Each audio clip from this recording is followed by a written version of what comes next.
that clause 14 be amended as proposed by the Honorable Ndindi Nyoro. Will members of that opinion say aye? Aye. Will as members of a contrary opinion say nay? The nays have it. I now put the global question that clause 14 be part of the bill. Will as members of that opinion say aye? Aye. Will as members of a contrary opinion say nay? The ayes have it. Clause 15. I propose the question that clause 15 be part of the bill. Honorable members, there are quite a number of amendments to this. The first one I will give to the Honorable David Ochieng.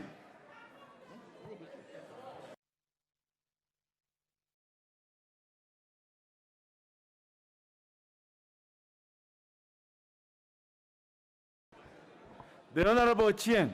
The mic. The Honorable Chairperson, the amendments relate to political parties fund. Mr. Chairperson, after consultations with the minority leader and the majority leader, and being satisfied that his amendments to this bill carry substantially what I wanted to amend, I hereby withdraw my amendments. Thank you. The proposal by the Honorable Chieng stand withdrawn. Honorable members, there are other amendments by the Honorable Silvanus Osoro, the Honorable Nixon Korir, and the Honorable Dido Raso, which are similar amendments and which are proposing deletion of this. So we will have the first go at this by the Honorable Silvanus Osoro. And if this succeeds, honorable members, the other proposals by the Honorable Leader of Majority, the Honorable Alice Wahome, the Chair, the Honorable Aden Duale, the Honorable Didmas Barasa will fall by the way. So if we delete, then there will be nothing to amend. So the first go will be by the Honorable Silvanus Osoro. Proceed, the Honorable Silvanus. Honorable Chair, listening to the mood of voting yes and no, and you know, by the fact that we've allowed ourselves, of course, to be voting patterns, it might not really be possible for me to move this particular clause amendment. And I do this, Honorable Chair, in exchange of what I seek to have amended in clause 20. So I therefore withdraw my proposal in clause 15. The proposal by the Honorable Silvanus Osoro to delete stands withdrawn. Thank you very well, the Honorable Osoro. We shall now have the Honorable Nixon Korir, member for Langata. Thank you, Chair. I think this clause is about the political parties fund and how it is distributed. And considering, Chair, that in the past there is a coalition partner that has been taking advantage of other political parties and not giving them their fair share, I also wish to drop this amendment, Mr. Speaker. Honorable members, very well, the Honorable Nixon Korir. The proposal by the Honorable Nixon Korir, member for Langata, stands withdrawn. Thank you, the Honorable Nixon. We shall now have the Honorable Didra Raso, member for SAP. Thank you very much, Honorable Chair. I don't wish to withdraw. Honorable Chair, in the principal bill,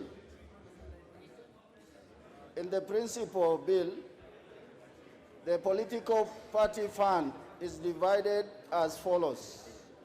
Total votes count 80%.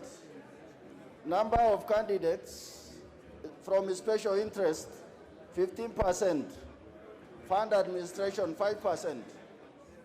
In the proposed bill, what has happened is 70% goes to the number of total votes cast in the general election, 15% to special interest groups, 10% to elected representatives, and 5% to fund administration.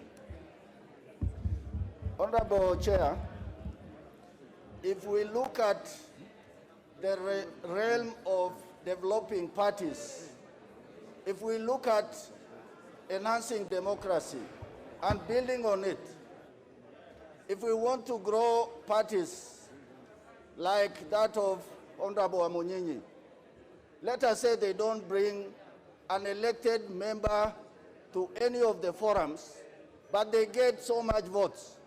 Are you telling us that they will not get any funds? Honorable Speaker, in my judgment as a legislator, this thing is discriminatory, and it must not just be passed in fiat that people have already cast their position on this. For that reason, Honorable Chair, I beg to move and say that these particular amendments must be rejected. Thank you. Honorable members, I propose the question that clause 15 be deleted as proposed by the Honorable Dida Raso, member for Saku. Honorable members, is it the mood of the House that we put the question? Honorable members, I now put the question that clause 15 be deleted as proposed by the Honorable Dida Raso, member for Saku. Will as members of that opinion say aye? Aye. Will as members of a contrary opinion say nay? The nays have it. Honorable members, the proposals to delete having been negative, we will now proceed with the proposals to amend by the leader of majority. Honorable Chair, I beg to move that clause 15 be amended as per the order paper. And the essence of this is basically to correct a drafting error in a bill, which, if you look at the bill, at C, it inserts a new 2A and retains the 2 in the main act, in the principal act. So we would end up with 2 provisions in the same act. So it's a tidying up, first of all, by deleting B, then moving what was in the bill as a 2B becomes now B, and then we delete what is C.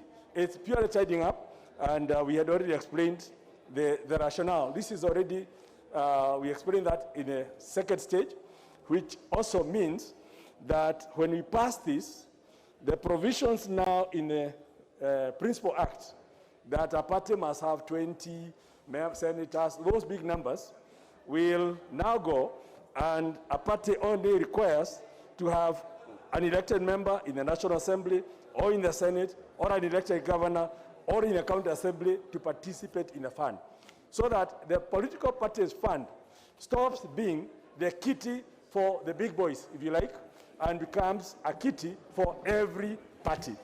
Okay? So big boys and big girls. So that is basically a cleaning up, because as it is, we read up with 2 conflicting provisions within the law. So, Honorable Speaker, I beg to move and seek the support of everyone across the divide.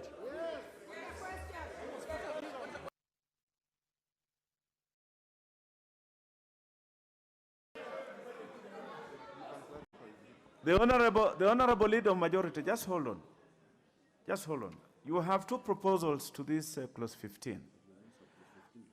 You have the one that is amending, and then you have the one that is proposing to delete 15C. Have you moved both? Yes, indeed. I moved both because in the current C is what I'm moving to B. Very well. Then, so C becomes otious, so we delete it. I now propose the question that clause 15 be amended as proposed by the leader of majority. I will allow some comments on this, considering that the Honorable Dwale has a proposal to this. Honorable members, just listen. Just listen. Just listen. Just be a little patient. It's procedural. The Honorable Duale has a proposal to amend this also. So it is proper that he should have a say to this. Proceed, the Honorable Duale. Chair, I stand to oppose, and the reason is that, Chair, we must build national parties. What Honorable Kimunya, the leader of majority, intends to do is to allow village, ethnic, regional parties to access the political parties fund, to access taxpayers' money, where a bigger party like ODM or UDA have secured.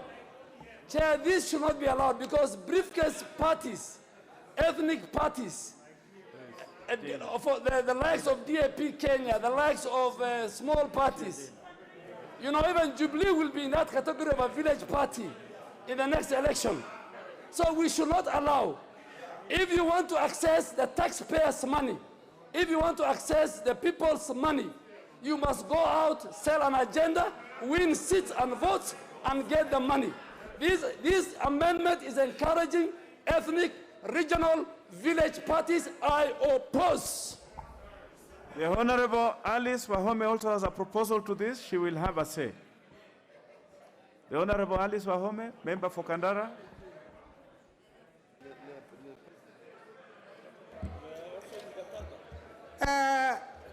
Thank you, Chair.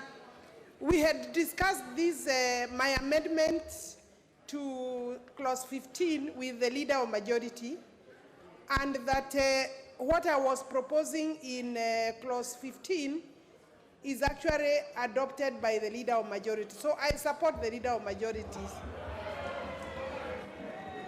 Very well. The Honorable Didmas Barasa also has a proposal to this. He will have his say.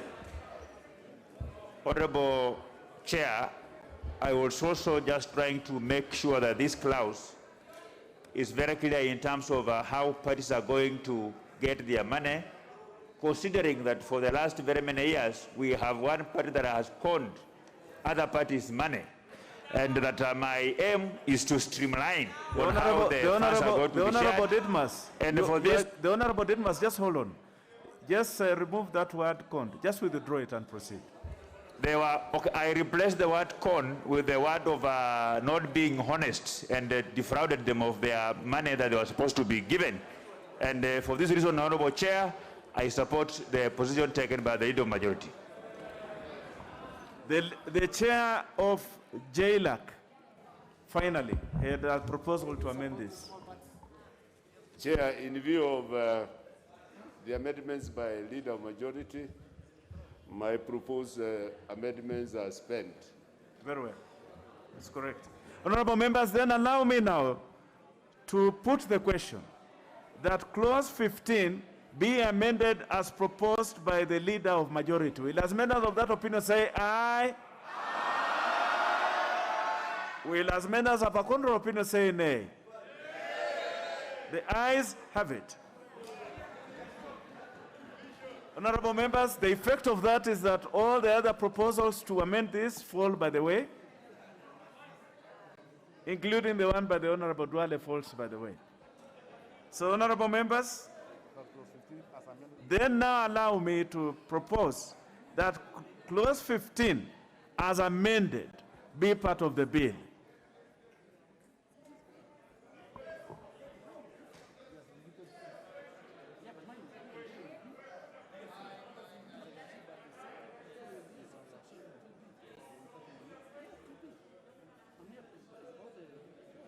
Just hold on, members. Just hold on, members. There's a question here. Before we go to the global question.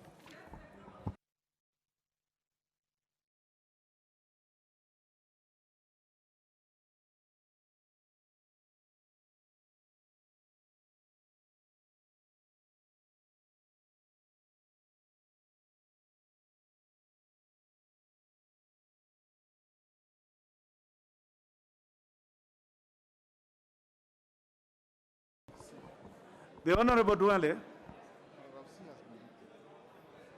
Your proposal to amend paragraph C cannot stand in light of the amendment by the leader of majority because he has amended clause C, which you are proposing to insert some amendment to. Yes. Give him an opportunity. Give him the mic. Chair, you know, what I'm trying to do is I'm amending paragraph C by inserting a new subsection immediately after subsection 2B. If the leader of majority was deleting, then my amendment could have fallen by the wayside. But he has improved on C, so, you know, Chair, you should tell Amos Kimunya, the member for Kipipiri, to know that when I'm on my feet, I can only listen to the chair or the speaker. No, Cross is talking to me. Anyway, Chair, maybe you guide. Chair, just a guide. Yes, Chair. See, the Honorable Dwele, the leader of majority has deleted C, to which you are proposing to make amendments. So your amendment is no longer anchored. So therefore, honorable members, allow me now to put the global question that clause 15 as amended be part of the bill. Will as members of that opinion say aye? Aye. Will as members of a contrary opinion say nay? The ayes have it. Clause 16. I propose the question that clause 16 be part of the bill. There is a proposal by the Honorable Nixon, Korir member for Langata, to delete. The Honorable Nixon, the floor is yours.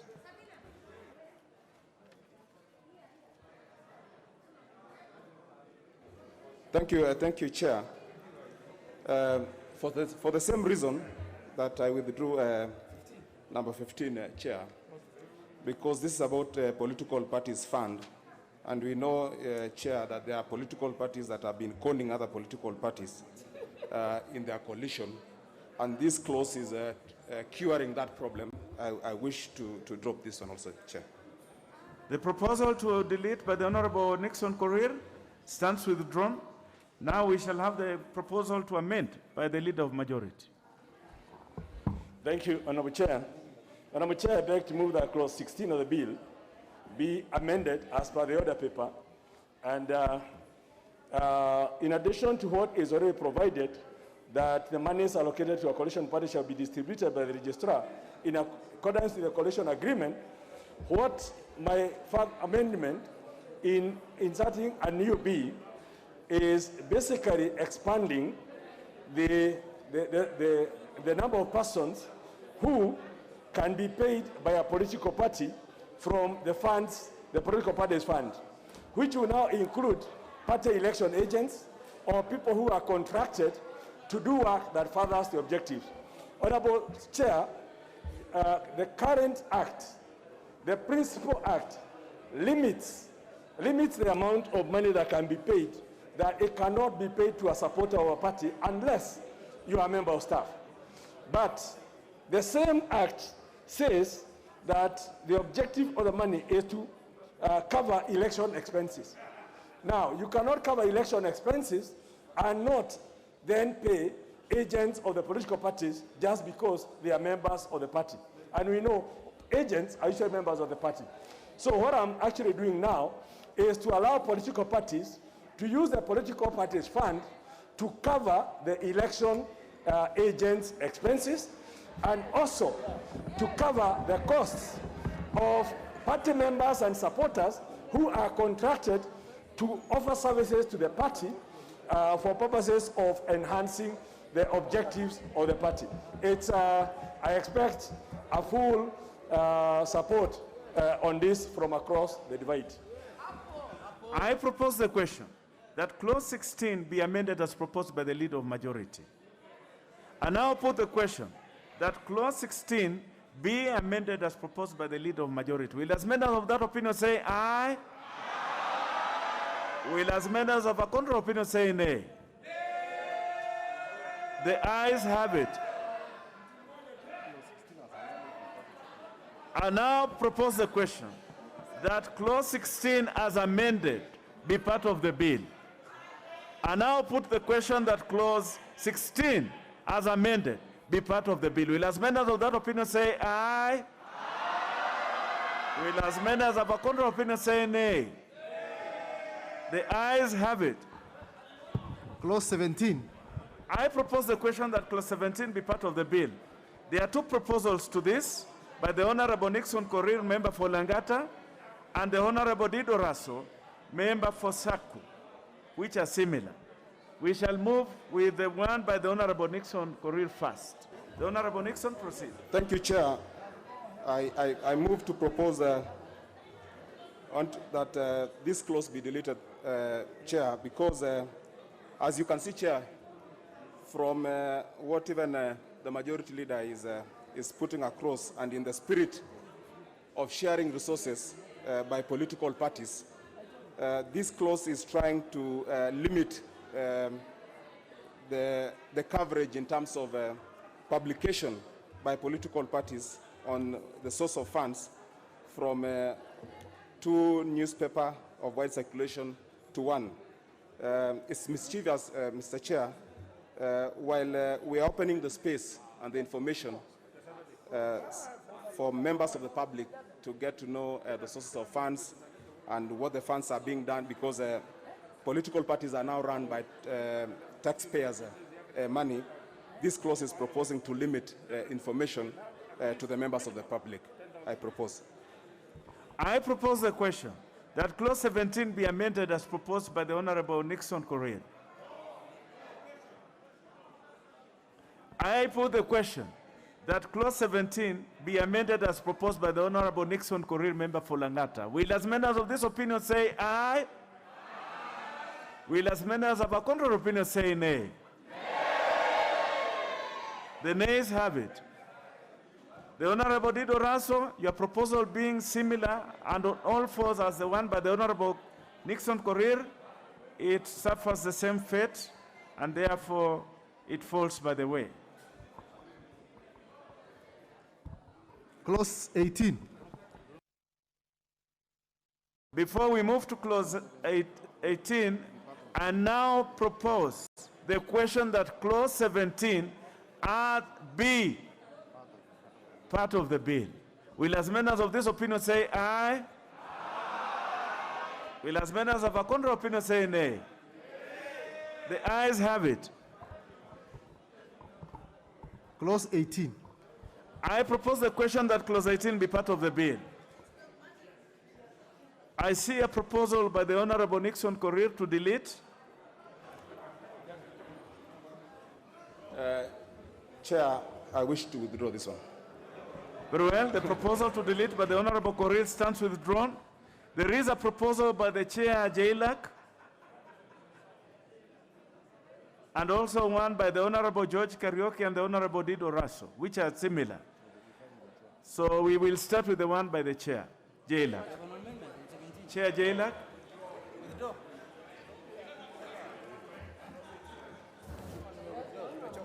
Chair is already, I don't have an amendment on 17.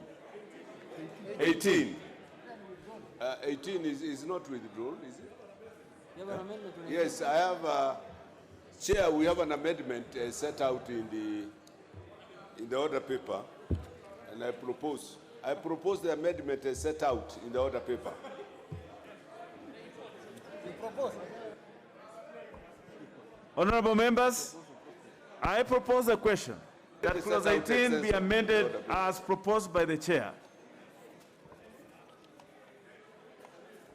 Honorable members, I now put the question that clause 18 be amended as proposed by the Chair. Will as many as of that opinion say aye?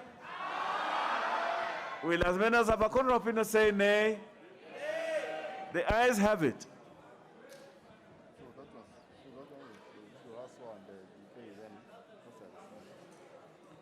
Honorable members, because the proposals by the Honorable George Karaoke and the Honorable Dido Raso are similar to the ones by the Chair, Jailak, so therefore they automatically.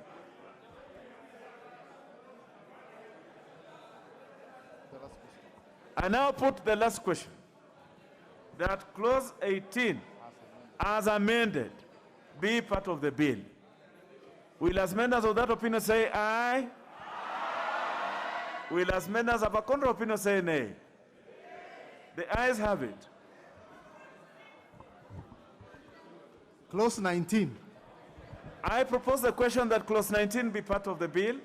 There is a proposal by the Honorable Cecil Mbarire and the Honorable Dido Raso to delete this particular clause, and these are similar. So we shall have the Honorable Cecil Mbarire to prosecute. Thank you, Chair. Chair, I wish to move an amendment that we delete clause 19. And the reasons I do that is if you look at clause 31(3) of the original act, it provides that the Auditor General does indeed audit the accounts of political parties. And this is, I think, in view of the fact that political parties will be receiving taxpayers' money. And this proposed bill seeks to amend that particular clause 31(3), which I think is not right. I think political parties' accounts should be audited by Auditor General, especially in cases where they are receiving the political parties' fund, which is taxpayers' money. I move, Chair. Honorable members, allow me to propose the question that clause 19 be deleted as proposed by the Honorable Cecil Mbarire. The Leader of Majority. Honorable Chair, I want to oppose the amendment by Honorable Mbarire and also to explain to the members what this amendment actually means. If you look at the Principal Act, at 31(2), that subsection 2, it reads, a political party shall within 3 months at the end of the financial year submit to the Auditor General the accounts of the political party in respect of that year. Now, what had happened, in 3, it goes further and says that the accounts of every political party shall be audited annually by the Auditor General, which is a repetition, and shall be submitted to the registrar and tabled in the National Assembly. Now, we know that every organization, when you submit your accounts to the Auditor General, it is for only one purpose, for the Auditor General to audit and report to the National Assembly. So it is actually a duplication, but that was also not very clear who will submit to the registrar, who will submit to the Parliament, and it was causing confusion. So in the tidying up of the Act, this is one of the things that was flagged as one of the things that required to be removed. So we don't lose anything. Every political party under Section 2 will have to submit the accounts to the Auditor General. The Auditor General is obligated to audit every account sent to him and report to the National Assembly. So, and then, if you also look at 34C within the Act, it also obligates the registrar of political parties, and for avoidance of doubt, I want to read that to the members. One of the functions of the registrar is to ensure publication of audited accounts of political parties. So the registrar is covered in 34C of the Principal Act. The Auditor General is covered within 31(2), and the political party, they are enjoined there, and then the Auditor General is to the House. And now the confusion that was being caused by 3 in terms of duplication and not telling who takes it to the Auditor General, who takes it to the registrar, or who brings the Parliament, is now removed by declaring this thing that was redundant, deleted from the Principal Act. So that is the essence of the deletion in the bill. And I want to tell members, I'm an auditor, so I know what I'm saying. So we vote no. The Honorable Duale. Chair, I think the principle in this particular matter is that the office of the Registrar of Political Parties is an independent office, 1. 2, the funds that are being discussed in this particular article are taxpayers' money, allocated and appropriated by this House, And I think it's only fair that the Auditor General, like now the way it is, the Auditor, the Registrar submits, the Auditor General submits to this House submits it to the relevant committee, whether it is the Special Funds or the Public Accounts Committee. And I think with that, I think we need to move and agree with for the first time, whether he's an auditor or not, that's not the matter for discussion. Agree with the leader that at all times, public money and taxpayers' money, now that is being given to village parties, the village parties must account for. The Honorable Babu Owino. The Honorable Babu Owino.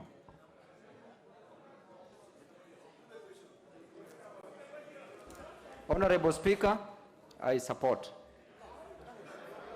Sorry. Honorable Speaker, concerning, just keep quiet, I dispense knowledge carelessly. Honorable Speaker, I want to stand to oppose the amendment by Honorable Cecil, and I would like to say clearly, Honorable Speaker, that today, at least for today, we are sending the miscreant gang of the Tangatanga MPs into political oblivion. And Honorable Speaker, it's my time to speak. The Honorable Babu. Honorable Speaker. Order, order, order. Honorable Speaker, oblivion, I'm the one who's speaking. I'm the one who's speaking. Order. Just keep quiet, I'm the one who's speaking. And Honorable Speaker. Take the mic. Order, order, order, order. Order, members. Order, order, order, order. Order, members. Order. Order, members. Order. Order. Let's proceed, members. Members, allow me then. Members, allow me to put the question that clause 19 be deleted as proposed by the Honorable Cecil Mbarire. Will as members of this opinion say aye? Will as members of a contrary opinion say nay? The nays have it. So that the proposal by the Honorable Dido Raso suffers the same fate. We shall now have the proposal by the Chair Jailak. Honorable members, you know where we have come from. The Chair Jailak, just hold on. Honorable members, you know where we have come from. If the House is experiencing a little peace, it is in the interest of all the members to maintain peaceful discussions of these matters as much as possible. Let us be kind to each other. The Honorable Cheptumo, just hold on. Let the Chair Jailak move. I will allow you. The Honorable Jailak, move. I'll give you an opportunity, the Honorable Cheptumo. The Honorable Chair Jailak, proceed. Chair, the proposal is set out in the order paper, and the proposal we seek is to amend section 31 under clause 19, and is what the leader majority said, that the accounting officer now, the reporting registrar, who in turn is oversighted by this parliament. So you're withdrawing? So. Now you're withdrawing. You're supposed to withdraw that amendment. Yes, so it is withdrawn. Withdrawn. Very well. The proposal by the Chair Jailak stands withdrawn. Therefore, honorable members, I now put the question that clause 19 be part of the bill. Will as members of that opinion say aye? Will as members of a contrary opinion say nay? The ayes have it. Clause 20. I propose the question that clause 20 be part of the bill. There are proposals to amend this by the Honorable Silvanus Osoro, the leader of majority, the Honorable Didmas, and the Honorable Mutunga, and the Honorable Cecil Mbarire. If the proposal to amend by the majority leader is carried, the amendment by the Honorable Aden Duale, the Honorable Didmas, the Honorable John Mutunga, the Honorable Cecil Mbarire will fall automatically. So we shall begin with the one by the Honorable Osoro, the Honorable Silvanus Osoro. Honorable Chair, I propose that clause 20 of the bill be amended in paragraph A by deleting the proposed new paragraph DA and substituting therefore the following new paragraph that keep and maintain a register of members of a registered political party, provided that reference to a registered political party shall not include a registered coalition political party. Honorable Chair, you know, going by what has been happening in this House, of course, from the first clause, clause 1 all through to clause 20, you'll notice that the coalition political party has already passed. But there is no such a thing called a corporate list of members of a coalition political party. And that is what we propose, that each political party should maintain their register. There is no such a thing as a corporate register that the coalition political party should have. You will find that perhaps a bigger party, a larger party and a smaller party who perhaps form a coalition will go for a joint nomination. It is important for each political party perhaps to use their own register and not a corporate. If they agree to have a nomination in a certain region, no person from one party will move to the other party to, participate in the nomination, because there is no such a thing as a corporate register of a coalition political party. So what this amendment seeks is to have each party have their own register, because there is no such a thing as a coalition political party. So, Honorable Chair, I beg to move.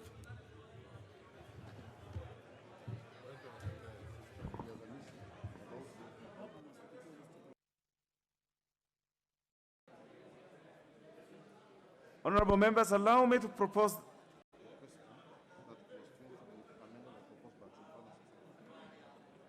the question that clause 20 be amended as proposed by the Honorable Silvanus Osoro. Honorable members, I now put the question that clause 20 be amended as proposed by the Honorable Silvanus Osoro. Will as many as of that opinion say aye? Aye. Will as many as of a contrary opinion say nay? The nays have it.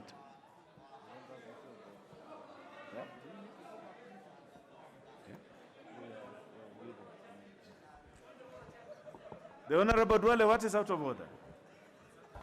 Chair, I think I humbly request you that the statements made by Honorable Babu Owino must be expunged from the Hansard, and he withdraws and apologizes. I think you forgot to ask that, because you have done that to many members. The Honorable Simbarati, just relax. The Honorable Babu, just be kind enough to your fellow members. Withdraw that part of the statement which was unparliamentary and fairly harsh.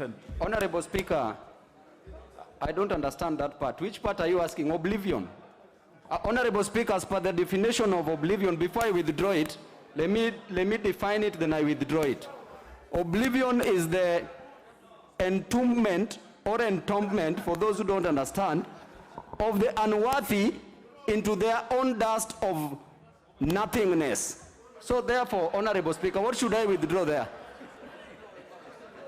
Okay, I withdraw to suit your ego, the Tanga MPs. For your ego, I withdraw. The Honorable Babu.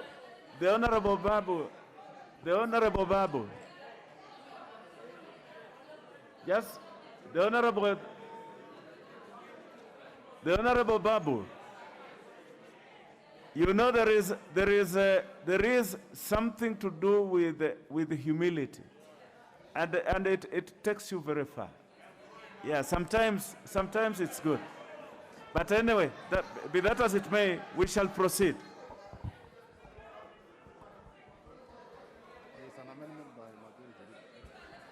There is another amendment. There is the amendment by the leader of majority to clause 20, the leader of majority.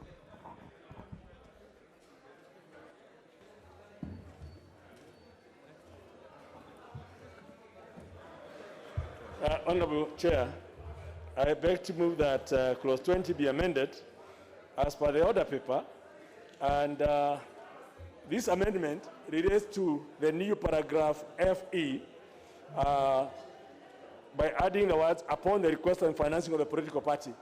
Basically what it means is that one of the functions of the registrar of political parties will be to train the agents of political parties.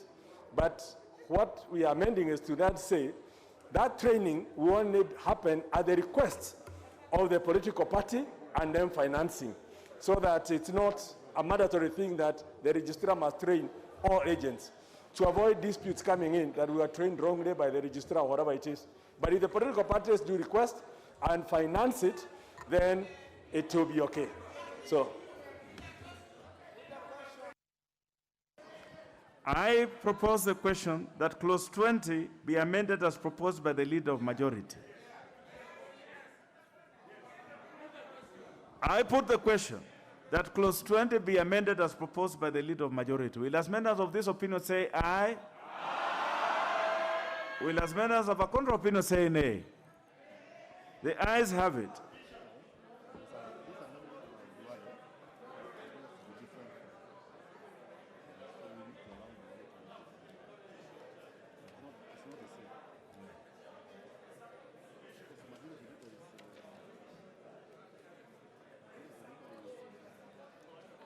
The Honorable Duale. Is the Honorable Duale in the house?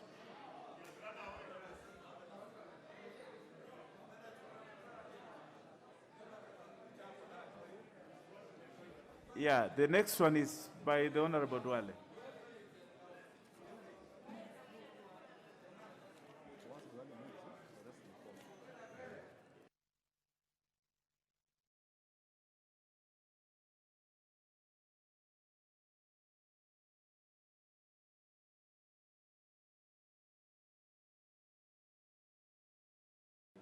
The Honorable Duale, you have a proposal to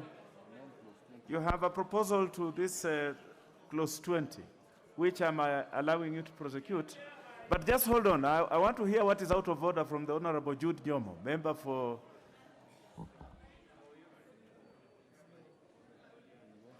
Thank you, Bwana Chair. I wanted to request Honorable Duale, on the same spirit that Honorable Babu has withdrawn his remarks, that he should also withdraw the abuses that he sent on our party, Jubilee. And he did. He talked about the Honorable Duale did. And other unparliamentary language. On the same breath, Mr. Speaker, there is something that has been happening in this House which I have never seen for the longest time that have been here. There are some people who have been distributing lollipops, and members have been licking lollipops. And some of the behaviors I'm seeing are suspect. Nominee number 1 has been loitering up and down as if he's dazed. So I'm wondering whether these lollipops have some intoxicating effects or what is happening. Thank you, Mr. Chair. The Honorable Jude Jomo, I will direct the Sergeant at Arms to investigate the source of these lollipops. But anyway, honorable members, let us, yes, I had promised to give the Honorable Cheptumo an opportunity. The Honorable Cheptumo, just hold on, the Honorable Duale. The Honorable Cheptumo, proceed. Mr. Speaker, I listened to Honorable Owino. Mr. Speaker, I don't think that he has actually apologized. I don't think he has done so, Mr. Speaker. He has not. Referring to members of this side as Tangatanga gang. Mr. Speaker, he has to clearly withdraw and apologize. The Honorable Cheptumo, resume your seat. The Honorable Aden Duale, proceed. Thank you, Chair. My amendment has nothing to do with the lollipops. And I have passed that age of lollipop. Honorable Chair, I beg to move that clause 20 of the bill be amended in paragraph C, A, by deleting the proposed new paragraph FD and B, by deleting the proposed new paragraph FE. Chair, clause 20FD and clause 20FE of the bill provides additional function for the registrar of political parties, which shall be to regulate political party nominations and train election agents. And I want members to listen to me. I am sure you will remember me that you will be victims of this thing. Never was the framers of the Constitution contemplated, and Honorable Otieno Amolo is sitting in the House, that one of the functions of the registrar is to train your agents for party nominations. I am sure the registrar of political parties function was never contemplated to deal with the nomination of parties. Chair, the registrar has no role whatsoever in regulating political party nominations or training of political agents. Chair, as we sit here, political parties have submitted rules of nomination and procedure to IEBC. And IEBC has given each of the many political parties a certificate. And Chair, if you look at the function of the registrar, it's more like a department of IEBC. Already we have subscribed ourselves to IEBC. We have subscribed ourselves to IEBC based on our party constitution. Now, this amendment is trying to create an imperial registrar that will manage even who to train for your agents. She can deny some of you the training. She can deny your key supporters and your family members not to be in that certified register. This falls within, and Mr. Speaker, this function falls within the political party's constitution. And this amendment is trying to confer upon the registrar with such powers that amounts to interference with the democratic space of political parties to conduct their own affairs. Chair, and I want members to listen to me. I am moving this amendment, by the way, it's not mine. I'm moving on the behalf of the people of Garissa Township, and I don't need to withdraw. But I want members to listen to me, that for the first time in the history of Kenya, political parties are formed from the provision in the Constitution on multipartism. If we can subject ourselves as parties to be regulated by the office of the Registrar of Political Parties, then what was the essence of political parties submitting nomination rules and procedures? Chair, we must listen to each other here. It's not about UDA, it's not about ODM, it's not about KANU. This matter is so serious. Some of you sitting here, you will miss your close diehard supporters in that register. Some of you sitting here, you will miss your family members, including your wife, in that register. We are trying to mortgage. We are trying to mortgage, and we are trying to secede powers that belong to parties, our secretary generals and our chairs, and our party leaders, to an individual. Today, you might be very close to the registrar of political parties. Tomorrow, you will come crying. We must sometimes, and I want to ask members of Parliament of the National Assembly, you will be the first victim. Chair, and lastly, I am moving my amendment, so if you don't agree, I have no problem, but I will go on record. I have warned you. Chair, 2, parties should be free to conduct their nominations and chooses and trained persons of their choice as party agents. Hence, my amendment to remove these proposed new functions. Since when in the history of this country have we said our party agents? I have been in ODM. I have been in URP. I am in Jubilee on my way to, and I've left the caucus, I am in UDA. Okay? Since when did we ask a registrar to train our party agents? It is there. It is in F, and I'm not saying it is in 20, Honorable Junet. Honorable Junet, read 20 FD and FE of this bill. We cannot allow the registrar to train that. I really want the House to agree with me that you support my amendment, and please let us save political parties from imperial registrar. I beg to move. I propose the question that clause 20 be amended as proposed by the Honorable Aden Duale. The Honorable Minority Whip. Chair, first the amendment that has been proposed by the majority leader has already passed. But secondly, Chair, I don't know that this narrative I am seeing where political parties want to run away from the registrar of political parties. Chair, this office of the political parties registrar was purely created for the purposes of political parties.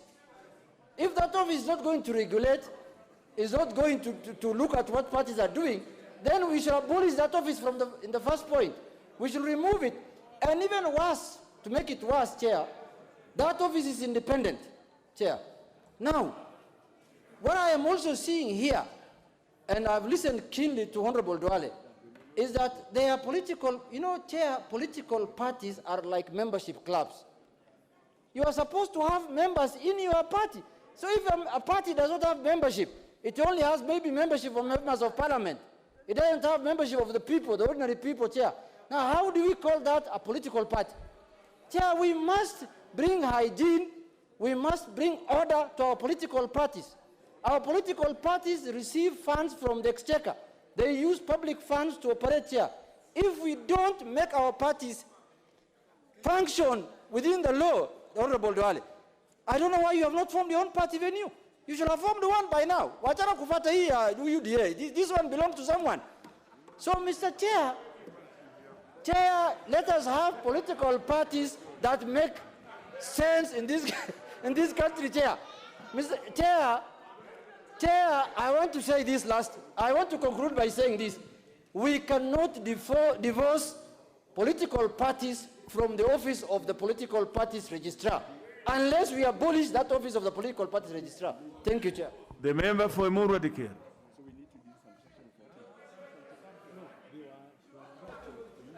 Mr. Chair, I wish also to support Honorable Duale's amendment.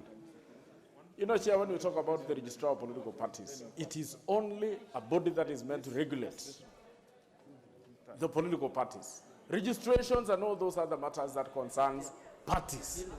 But, Mr. Speaker, it is not meant to regulate the activities of the parties, especially the nominations, the elections, the party elections and all that. Speaker, that one must be left to the parties themselves to deal with those issues. The Speaker, if we were to indulge or to allow these registrar of political parties to run the nomination of parties, Mr. Speaker, I think we will be actually twisting the parties and even the members of the parties in a way that the registrar will actually be influencing each and every affair that is happening. Speaker, one thing that I understand, if we want our nominations to be run free and fair, there is an IBC that we can as well indulge during or involve them during the nominations. But Speaker, to claim a body that is meant to be regulating the parties or the registration of parties and registration of members to be running the activities of nominations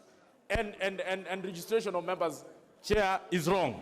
I wish to support the amendment by Honorable Duale. Honorable members, allow me to now propose the question. To put the question that clause 20 be amended as proposed by the Honorable Aden Duale. Will as members of that opinion say aye? Aye. Will as members of a contrary opinion say nay? The nays have it. Honorable members, allow me now to then put the question that clause 20 as amended be part of the bill. Will as members of that opinion say aye? Aye. Will as many as have a contrary opinion say nay? The ayes have it. Clause 21. I propose the question that clause 21 be part of the bill.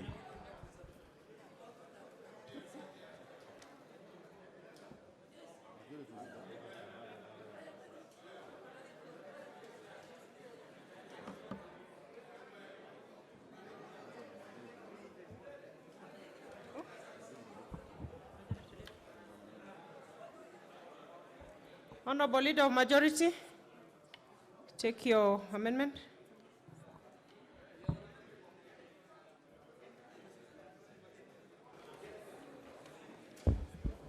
Honorable Speaker,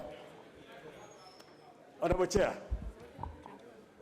I beg to move that clause 21 be amended as per the order paper.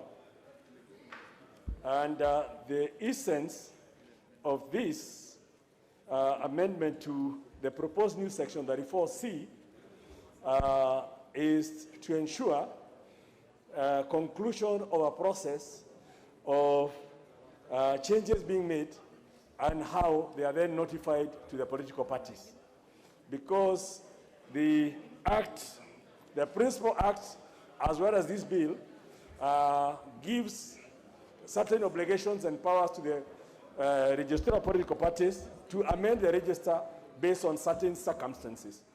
But the missing link was that after those amendments to the register, for example, when a member has died, or when a political party has requested for a change, or a member has requested for a change, there is no feedback mechanism in law that obligates the registrar to notify the political party that that change has taken place, so that the party can then evaluate whether it's in agreement or not in agreement, and then seek relief within the universal decision to appeal to the political party dispute tribunal.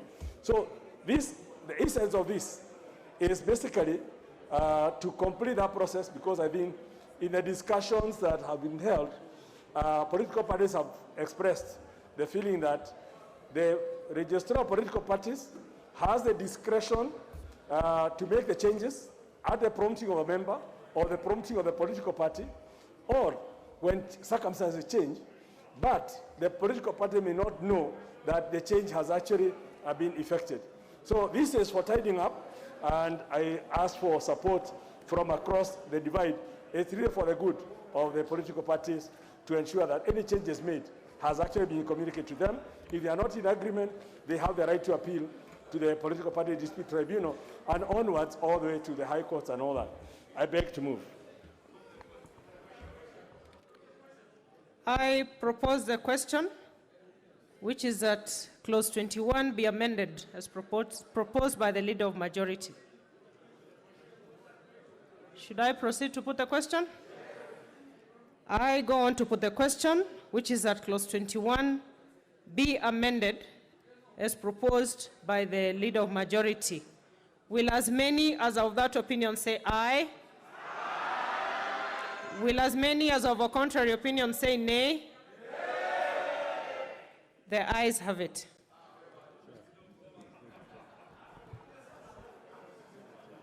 The chairperson, Chairperson, Justice.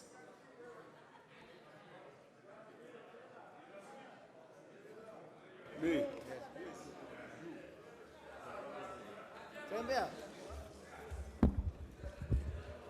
Chairman.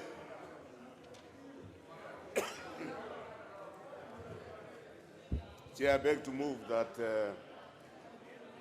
clause 21 be amended as provided for in the order paper. These amendments, the amendments that we need purely for cleaning up. Cleaning up is they don't go to the substratum of the clause. It is for the purposes of mere clarity and clarity, certainty, and cleaning up typographical errors. Thank you. I beg to move. I propose the question. which is at clause 21, be further amended as proposed by the Chair of Justice and Legal Affairs.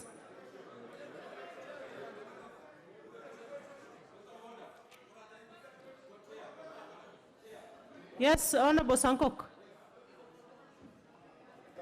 Honorable Chair, Honorable Gedi, Honorable, you don't have to ask me about the mask, yet you cannot even keep social distance. My friend, I cannot be intimidated by ODM professional hecklers. Honorable and take it to Sankok, the proceed. bank, my friend. Yes, you don't have to just say like... Proceed, Honorable Sankok. Honorable Chair, I don't know what is Honorable Fatuma Gedi is distributing among the members. And you know, there was another sweet that I was given that was being displayed here. Honorable and Sankok. I started feeling dizzy. So, What's your Honorable point Speaker, of order? Yes, she's out of order distributing. She's distributing money. I don't know if it is money or whether it is sweet, but there is something that she's distributing. Honorable Ndindi Nyoro, you want to contribute? Honorable Nyoro? Honorable Chair, I rose on a point of order because, Madam Chair, this is an honorable house. And we make our decisions based on persuasion and based on conviction. But it is abhorrent, Madam Speaker, to see Madam Gendi distributing money, 100,000, to the members to vote on their way, Madam Speaker. We cannot have bribery happening here in this house, Madam Speaker. At the glare of the cameras. Order.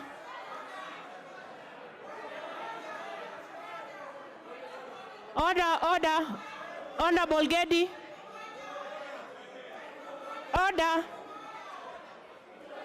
Order, members. Order, members. Honorable Gedi. Honorable Gedi. Honorable Gedi. Yeah. Honorable Gedi. Order. Honorable Gedi, I can see you moving around.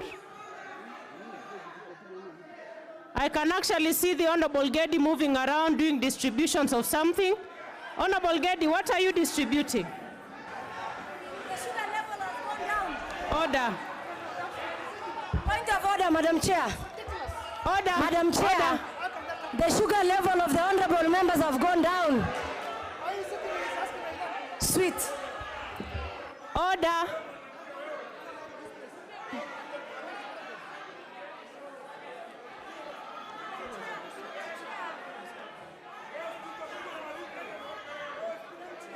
Order, members. Order. I just proposed a question. If no one is willing to contribute further, I'll go on to put the question, which is that clause 22 be further, clause 21 be further amended as proposed by the Chair of Justice and Legal Affairs Committee. Will as many as of that opinion say aye? Will as many as of a contrary opinion say nay? The ayes have it. Now, Honorable Cecily Mbarire.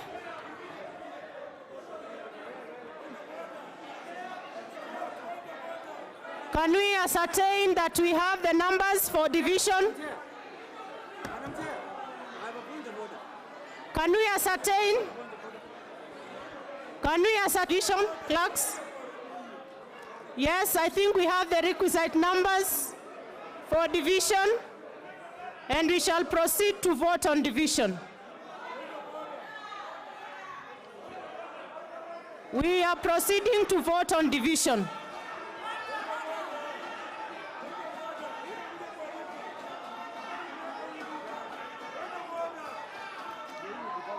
I order that we begin the process of division.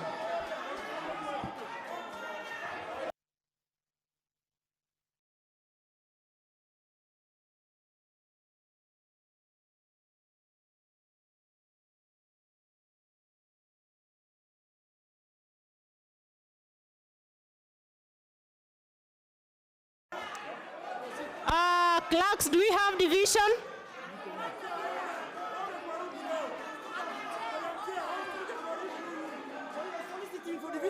They don't want division. Okay. Asking for division, they don't want it. Speaker, can you speak? Can you speak point of order? Noro cannot get away with that.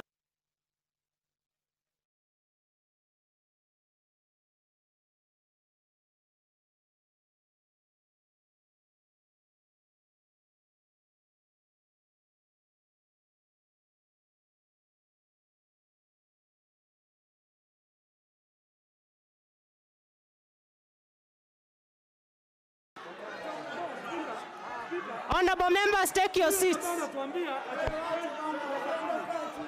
Take your seats, members.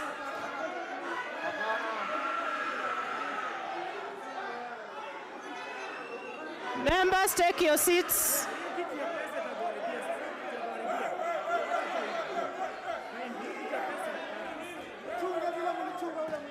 Members, take your seats. Honorable members, take your seats, honorable members.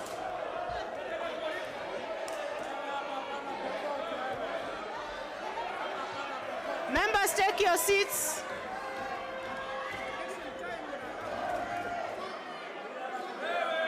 Honorable members, take your seats. Take your seats. Order, members.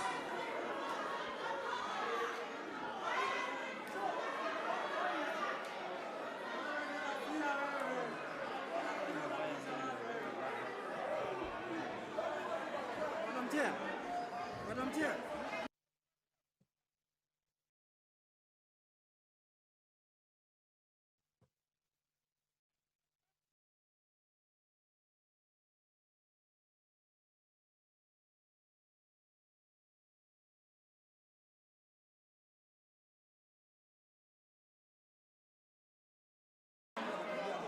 Honorable members, I want to give honorable members. Where is the Honorable Gedi?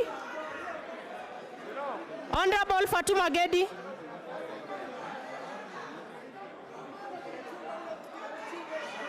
Order, members. Order, members. Order, members. The Honorable Gedi. Honorable Gedi. Give her the mic. Honorable Gedi, just listen to what I'm saying. The Honorable Ndindi Nyoro has said that you're distributing money. I want to give you an opportunity. I have seen you moving around the house. I have seen you moving around the house distributing something. Can you state clearly what it is you are distributing? Honorable Gedi. Madam, State whatever it is you are distributing. Madam Chair, it's not true.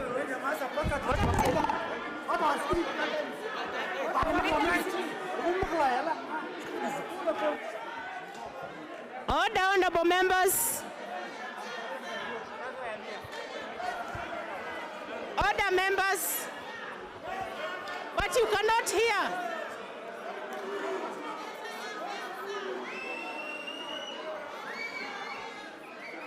Members, please take your seats. Take your seats, honorable members.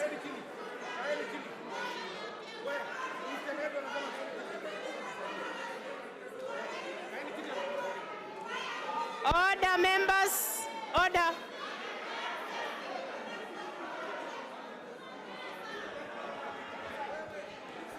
Members, take your seats.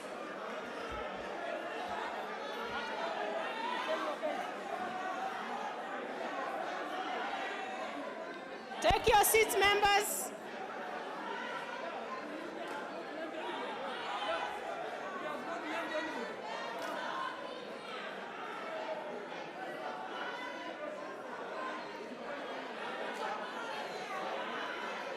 Honorable members,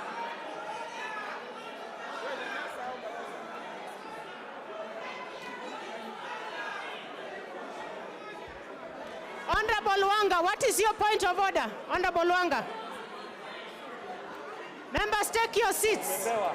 Honorable, take your seats. Honorable Speaker, Honorable Chair, Honorable Chair, Honorable Chair, Honorable Ndindi Nyoro, Honorable Ndindi Nyoro rose in his place without any substantiation whatsoever and made a ridiculous claim, totally unfounded. Order, members, that take your seats. The dignity. Honorable Wanga, just a minute. Not of any. Members, take your seats. Take your seats. Take your seats so that we can hear what the Honorable Wanga is saying. Take your seats, Honorable Buyu. Go on, Honorable Wanga. Honorable Chair, Honorable Ndindi Nyoro rose in his place and made totally reckless, unfounded statement that erodes not only the dignity of some members of this House, but the dignity of all the members of this House. He made an unfounded claim that Honorable Fatuma Gedi was walking around this House giving out money. I would like you, Chair, in your place, to challenge the Honorable Ndindi Nyoro to substantiate that very reckless claim that he made against the Honorable Gedi. And if he cannot substantiate it, he should go ahead and withdraw that statement. Chair, this is not on Ndindi, this is on you. Chair, this is on you. This matter, Chair, is squarely on your desk to ask the Honorable Ndindi Nyoro to either substantiate his claim or go ahead and withdraw it and apologize to the members of this House. Honorable members, listen. The Honorable Ndindi Nyoro has alleged that the Honorable Gedi was moving around distributing money, and the Honorable Gedi has confirmed on record that she was distributing sweets. And I will order the Honorable Ndindi Nyoro to withdraw the statement. If not, then you substantiate your claim. Honorable Nyoro. Madam Chair,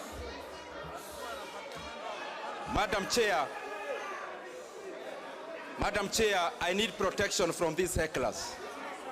Madam Chair, I stated here, Madam Speaker, that I saw Honorable Gendi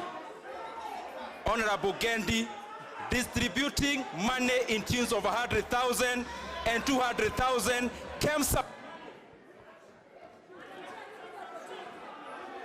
Honorable Ndindi Nyoro, are you able to prove that, Honorable Nyoro? Madam Speaker, Honorable Nyoro, we have the evidence that these members are being bribed through KEMSA money, 100,000 and 200,000 by Honorable Gendi. Order. Order. Honorable Ndindi.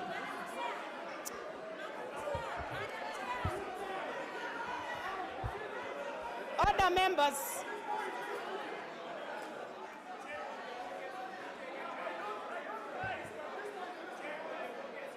Honorable Ndindi Nyoro.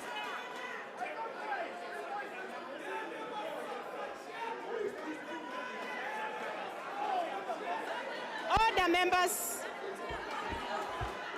Honorable Ndindi Nyoro. Honorable Ndindi Nyoro.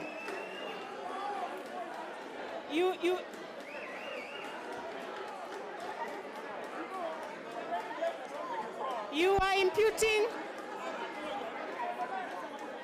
imputing improper motives on a fellow member of parliament, Honorable Nyoro.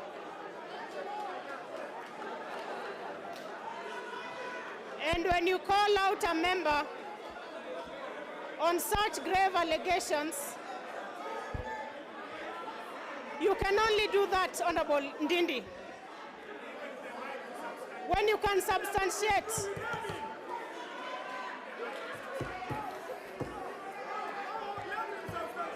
Honorable Ndindi, you need to withdraw your claims.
Madam Chair, Madam Chair, Madam Chair, Madam Chair, Madam Chair, I need to be heard. Madam Chair, Madam Chair, Madam Chair, Madam Chair, I want to put it very categorically that there has been a threat of bribing honorable members in this house. And Madam Speaker, today we saw money being distributed by Honorable Gendi to members who are voting for this political party's amendment, Madam Speaker. I want to tell them, you can bribe the honorable members here, but you cannot bribe the people of Kenya. Yes. And as a son of Mau Mau, yes, I cannot be intimidated by these hecklers and COVID billionaires. There is evidence, Madam Speaker, that money was changing hearts in this house, Madam Speaker.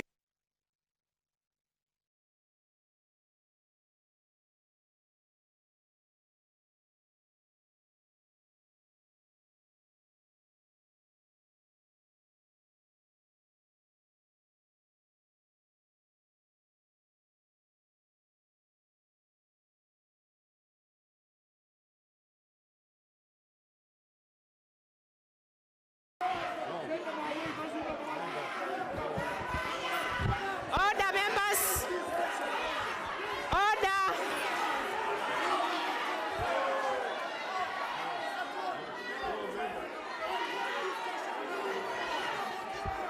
Order, members.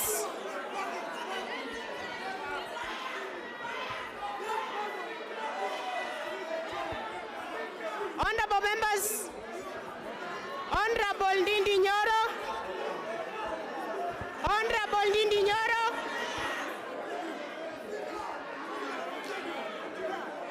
Honorable Ndindi Nyoro. Based on Standing Order 107, having misled the House,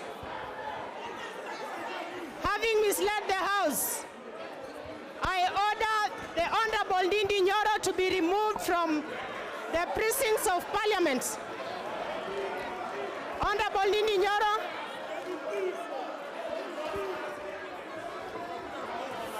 For 2 days, Honorable Nyoro, get out of the House.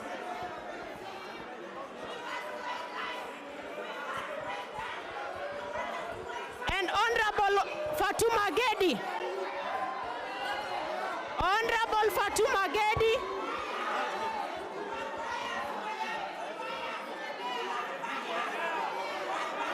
You are out of order. For for distributing food in the house. You should also get Honorable Fatuma Gedi for disorderly conduct to be out of the precincts of Parliament for a day. They should both leave the house. They should both leave the house. Sergeant at Arms.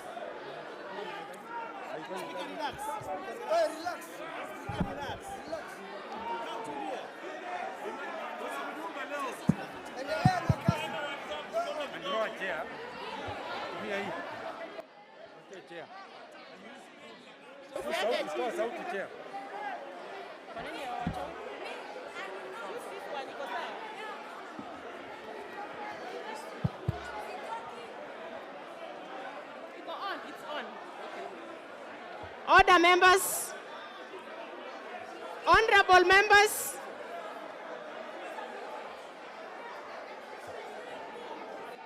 Honorable members. I have cited Standing Order 107. To start with, Honorable Ndindi Nyoro, you are in violation of Standing Order 107 for deliberately giving false information to the House, which you are unable to substantiate. On the same note, honorable members, on the same note,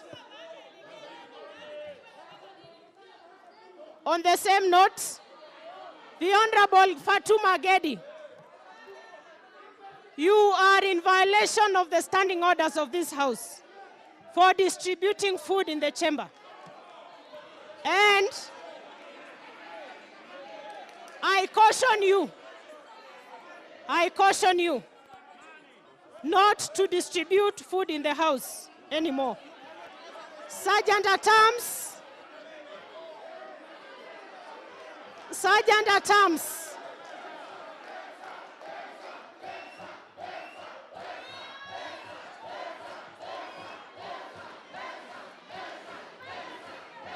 Order, members. Order, honorable members. Order, members. Take your seats, members.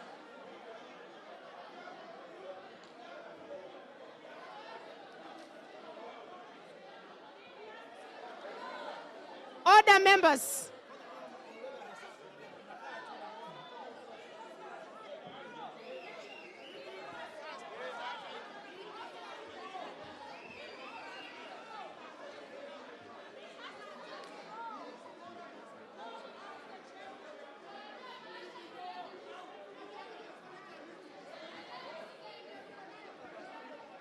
Members, no one will hear what you're saying. You will not hear what I'm saying.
Members, order members. Members, take your seats.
No, we will not sit down.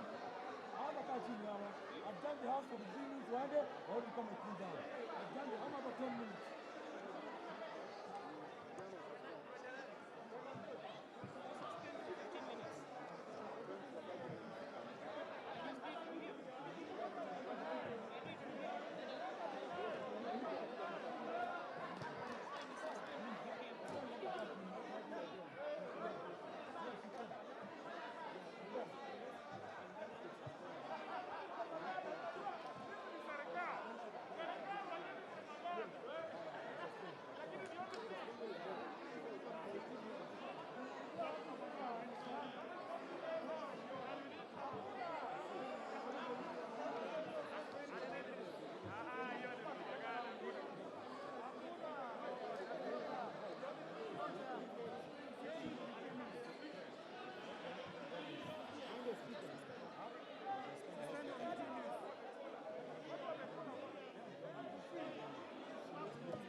Order, members.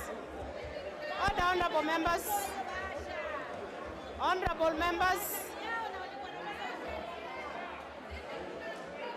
In order for us to restore order in the House, in order for us to restore order in the House, honorable members, I order the committee, the House to be suspended for 30 minutes. 30 minutes.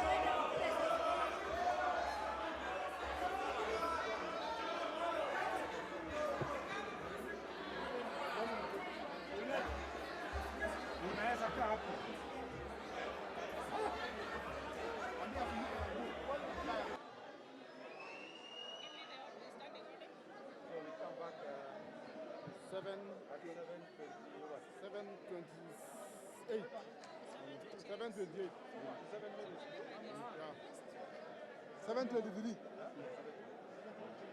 So when we come back, just come here straight and we go to committee. But you pronounce herself to the two cases, isn't it? What do you do? Yeah. You have to pronounce yourself on the two cases. Both of them are disorderly. Yeah. Yes. So you have to go. That's enough.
Order, honorable members, take your seats.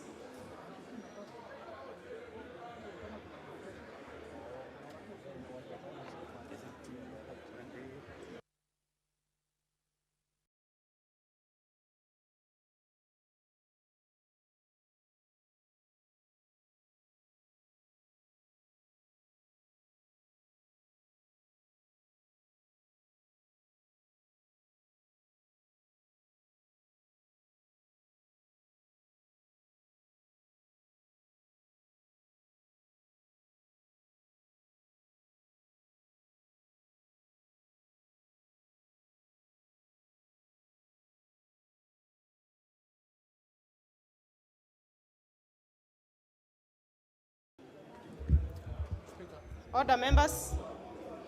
Order, honorable members. For the members walking in, take your seats. Take your seats.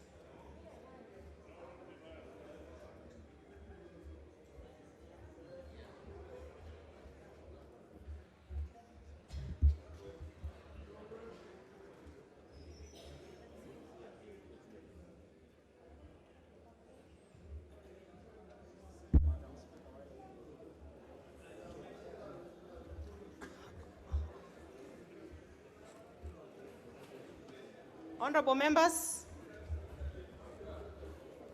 I want to call your attention to Standing Order 107. Honorable members, Standing Order 107 addresses the National Assembly to matters of orderly conduct in the House. And in reference to the issue raised by the Honorable Ndindi Nyoro. Honorable Ndindi Nyoro, as a member of this House, by now all of us should know remarks that would be disparaging on fellow members of Parliament, remarks that would put the House into disrepute, and actually discrediting the integrity of the House. And in that, on the same note, the Honorable Fatuma Gedi, you moved around distributing food in the chamber, which is not allowed. Order, members. Order, members. While on the part of the Honorable Ndindi Nyoro, you provided false information, which you have not been able to substantiate. And in that case, before we proceed, I order that both the Honorable Ndindi Nyoro and Honorable Fatuma Gedi be removed from the precincts of the House for the remainder of the sitting, and then we can proceed. For the remainder of the sitting, the Honorable Fatuma Gedi, the Honorable Ndindi Nyoro, for the remainder of the sitting, I order you to get out of the precincts of Parliament.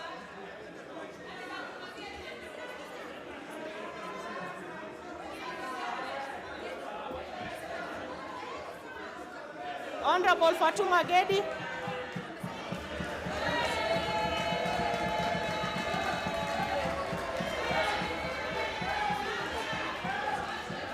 Order.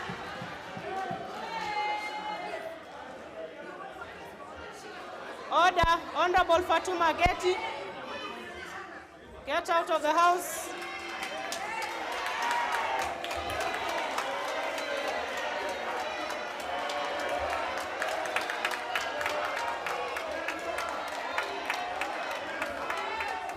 Order. Order, members. Order, members. We can now move on to the next business.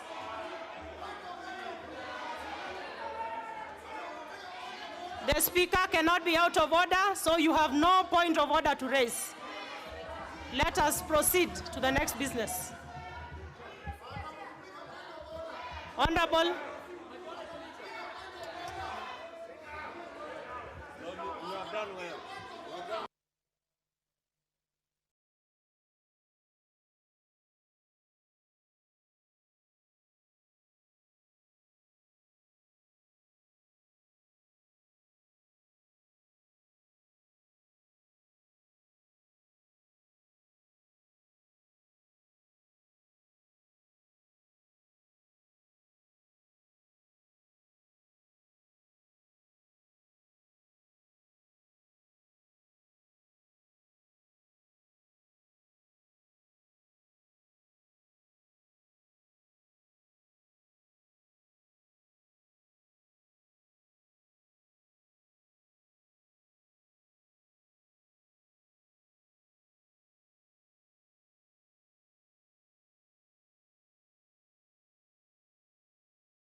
Amenipa microphone.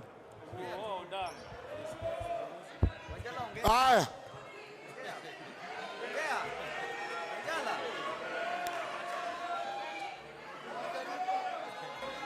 Honorable member, we are back in committee of the whole house. Leader of majority. We were on clause 21. Honorable Chair, I rise on a point of order. And first of all, I wish to congratulate you for restoring order and the wise decision you made. And arising from your own decision, you did indicate that the Honorable Dindi Joro raised some comments that could amount to disparaging of the entire House. Accordingly, Honorable Speaker, Honorable Chair, I would like to ask that you order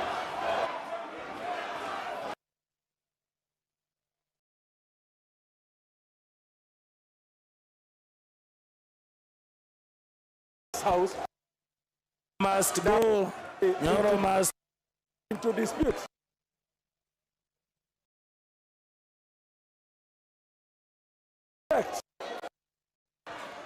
Order. Order, Leader of Majority. Order, Honorable Leader of Majority. Honorable Leader of Majority, surely. I have just made a conclusive ruling, Leader of Majority. And you are out of order by taking us back. I want to speak. We are proceeding. Let's proceed, honorable members.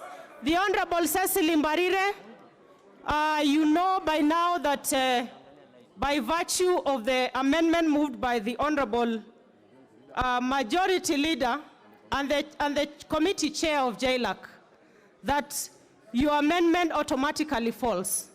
So that is for your information, Honorable Cecily Mbarire, and I think we can proceed.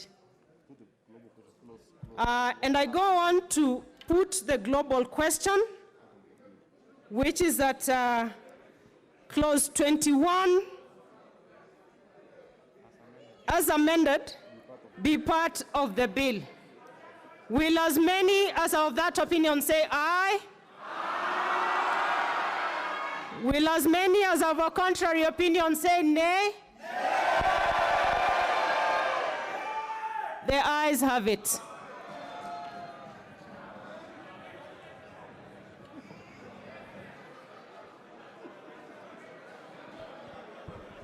Clause 22.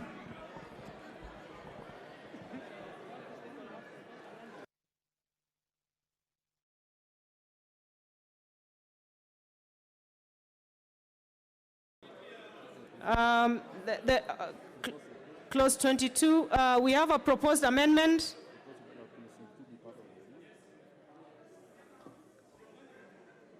I propose the question that clause 22 be part of the bill. And I call upon the Honorable Twitoek to move his amendment.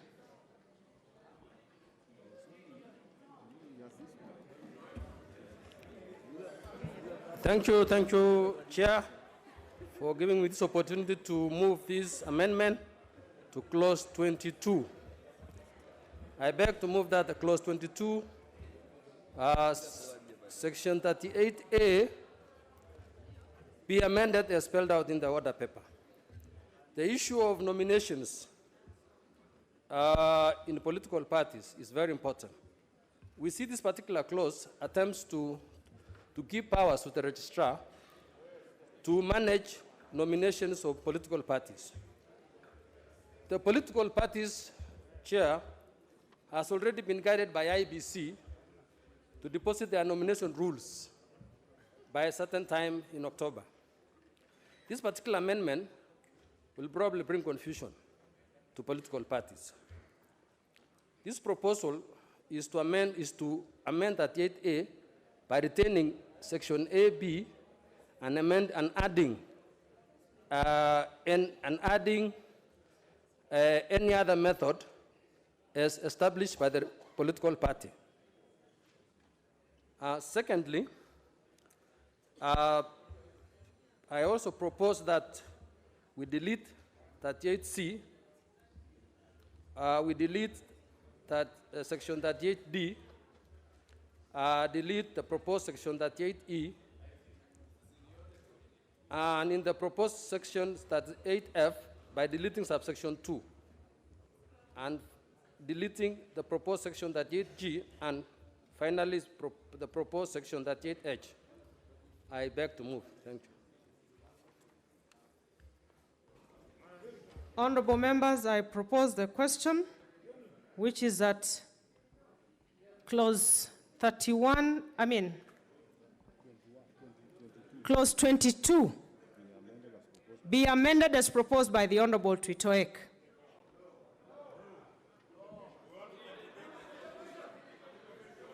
Honorable Duale. Mr. Speaker, after the many chaos, now that the House can listen to me, is that, Madam Chair, I want to go on record again, because I have a further amendment, that for the first time in the history of our country, that we see serious contradiction in the running of political parties.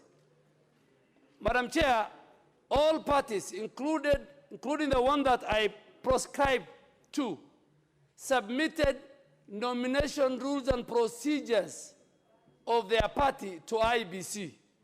And IBC, after due diligence, has given those parties certificate of the powers to conduct free, fair party nominations.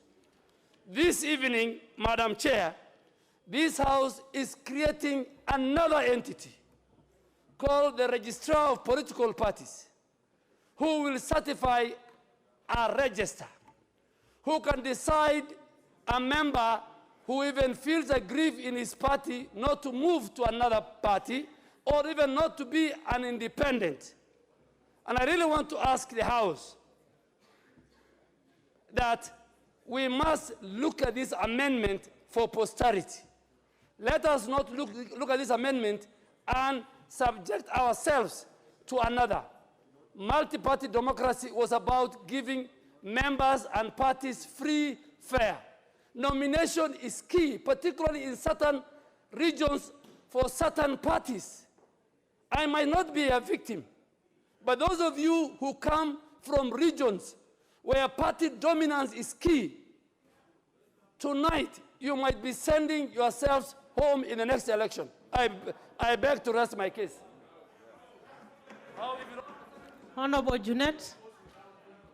Madam Chair, I stand to oppose this amendment. Madam Chair, I have said earlier that political parties are like membership clubs. And now when you want to get out from one party to another party, you go to the Registrar of Political Parties office to remove your name from ODM or from UDA or from Jubilee or any party. Madam Chair, it is the responsibility of political parties to keep registers of their membership. So if you are being told, use your membership register to conduct your nomination, why do you want to use people of other parties to participate in your nomination, Madam, if you are not planning mischief? Madam Chair, we must have hygiene in our politics. This bill has come to do hygiene in our politics, where if UDA wants to do a nomination process, it is membership of UDA that participates only. If it is ODM, it is ODM only. If it is Jubilee, it is Jubilee. There are people here who are planning not to have a register. So they want to use the IEBC register. IEBC register is for the general election. It's not for party nominations, Madam Chair. Madam Chair, I come from a party that has conducted nominations for 6, 7 elections. There are people, Madam Chair, can you protect me? Go on, Honorable Junet. Madam Chair, go on. Madam Chair, I am coming from a party that has all the structures to conduct nominations. I am asking other parties to do their work and create structures that can do free and fair nomination. I can see what is happening to Ingirishi in Kirinyaga, Madam Chair. It is very unfair. After investing in this party for this long, now she's being told, go away, a newcomer has arrived. Thank you, Madam Chair. Honorable Cecily. Chair, I just want to add my voice on to that of Honorable Duale and say this. This is the first time I've seen politicians passing a law that is actually preparing the rope that will hang them in the future. I have no doubt, with my 20 years experience, that this law we've passed today will be the biggest impediment for your future going forward. When you listen to Honorable Junet, who knows he has control over the party he belongs to, you are being naive. You look for Junet, he will not be there to help you. Today was a chance for you to make sure you pass a law where even if your worst enemy is in power, you are protected. But you are behaving like people who have not been in any political office. I am a very sad person today. I rest my case. Honorable Savula. Thank you, Madam Chair. Madam Chair, in this country, we have institutions that regulate and institutions that manages. Madam Speaker, we cannot leave politics of this country and political party to operate in a vacuum. We are strengthening the office of the Registrar of Political Parties to regulate political parties. The work of IEBC is to manage election, not to regulate political parties. Look at the IEBC Act. The IEBC Act does not contain the section that we are trying to put in the political parties bill. There is a regulator and there is a manager for election. If you lump up together regulation of political parties under IEBC, they will not focus on the elections. You will bring us problems in this country. Elections have brought problems in this country. We have seen our president going to The Hague. We have seen the deputy president going to The Hague. Let's leave the work of regulation of political parties in this act under the Register of Political Parties and management of the election to IEBC. Thank you, Madam Chair. Honorable members, I will give one more person on this side and another one on this side, and then we proceed to put the question. Honorable Ali, Honorable Mohamed Ali. Shukran sana mwenyekiti. Ningelipenda kusema hivi ama kutoa maoni na kusema ya kwamba sheria hizi ambazo zinajaribu kutungwa hapa katika bunge ni sheria za kuwakandamiza wanasiasa na wahusika watakaotaka kujiunga katika siasa. Mwenyekiti, nataka kutoa mfano bora na ushahidi wa kutosha mimi mwenyewe vile ambavyo nilitendwa. Na huyu Junet anazungumza, yeye ndio aliuza tiketi yangu. Kama sio Junet, kama sio Junet, address the speaker. Ngoja. Mwenyekiti, kama hakungekuwa na uwazi, leo singelikuwa mbunge. Kwa sababu nilipewa nafasi. Honorable Ali, you only address the chair. Stop addressing another member. Asante mwenyekiti. Mwenyekiti, nataka kusema hivi. Hii sheria itatumiwa. Naomba mwenyekiti, hii sheria itatumiwa kugandamiza watu. Hii sheria itatumiwa na watu ambao wanatumia vyama vibaya, watu ambao itakuwa ni vigumu kuwapata wakati ambapo watu wanataka msaada. Your point is hii sheria, mwenyekiti, hii sheria, mimi nazungumza nikisema na nikitoa mfano wangu, kwa sababu leo singelikuwa katika hii bunge kama singelifuata njia nyingine ya kutafuta usaidizi. Leo Junet anasema hivyo na kesho yeye ndio atagandamiza watu kwa sababu anasema ndani ya chama.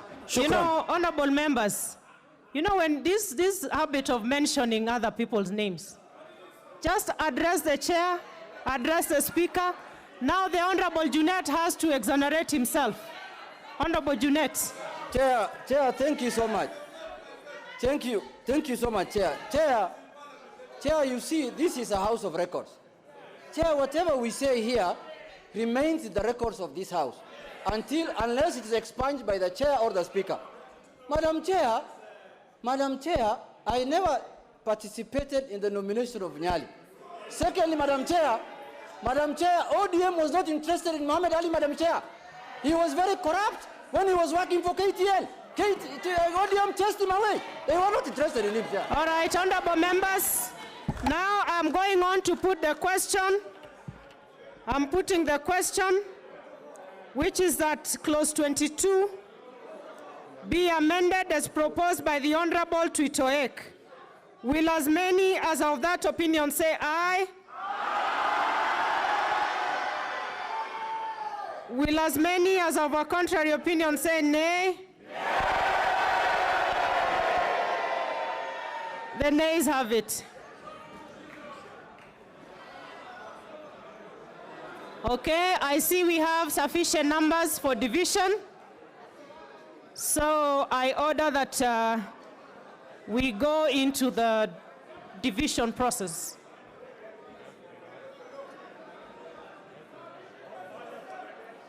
I order for the bell to be rung for 5 minutes. 5 minutes.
Honorable members, our 5 minutes are up. I now order for the doors to be closed and the bars drawn.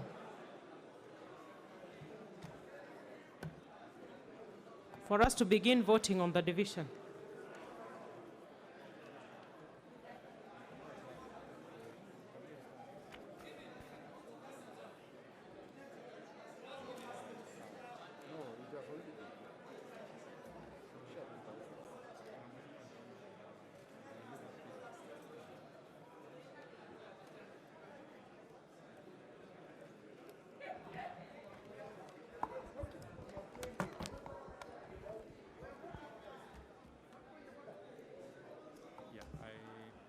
I'm unable to get the screen.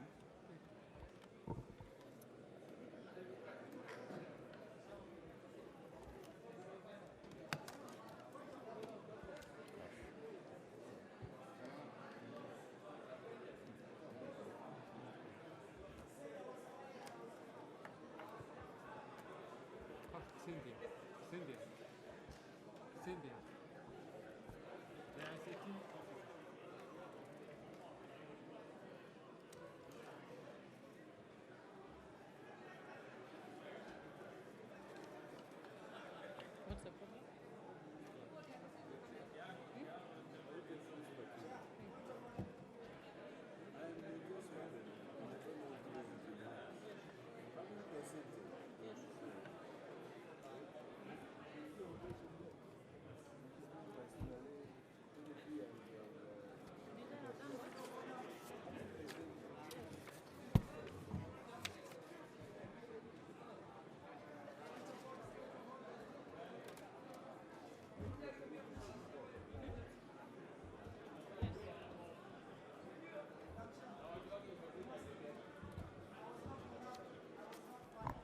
Overtaken by events.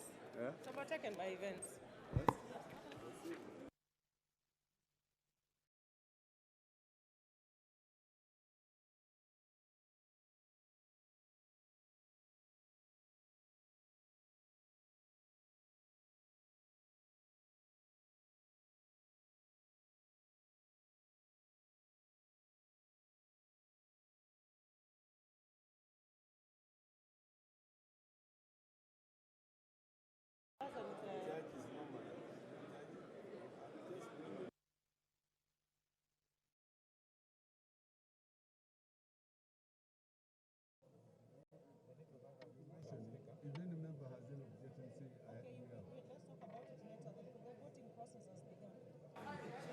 Honorable members,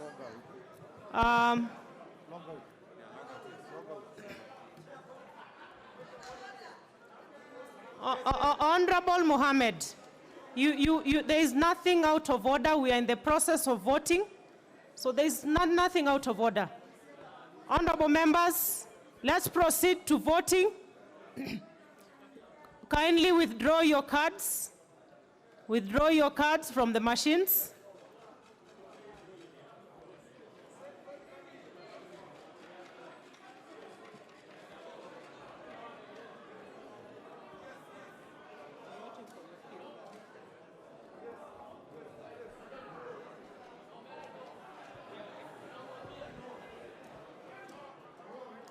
Honorable Gishimu, Honorable Mukago, Honorable Janet Ongera, Honorable Robbie, withdraw your cards. Honorable Nguna,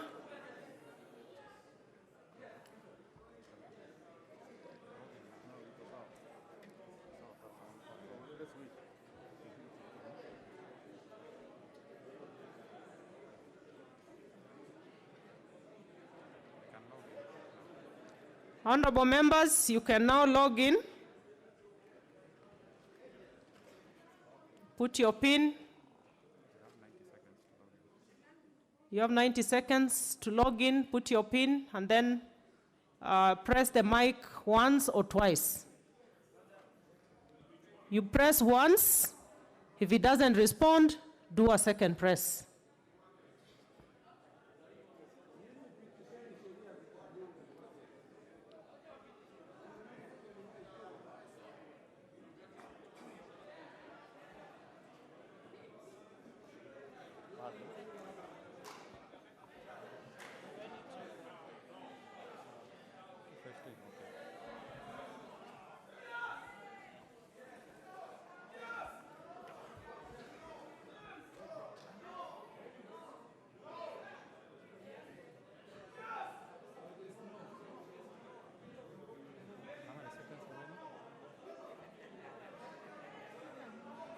Yes, yes, yes. But don't put the question first. Don't display.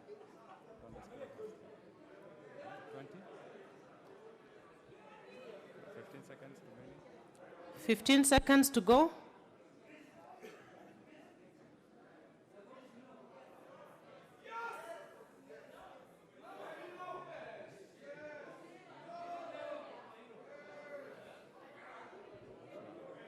Members, you may vote now.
Order, members. Order. Honorable members, on the division vote on the question that clause 22 be amended as proposed by the Honorable Tuitoek, the results are that the nays voted at 162 members, and the ayes voted at 120 members, and therefore, honorable members, the nays have it.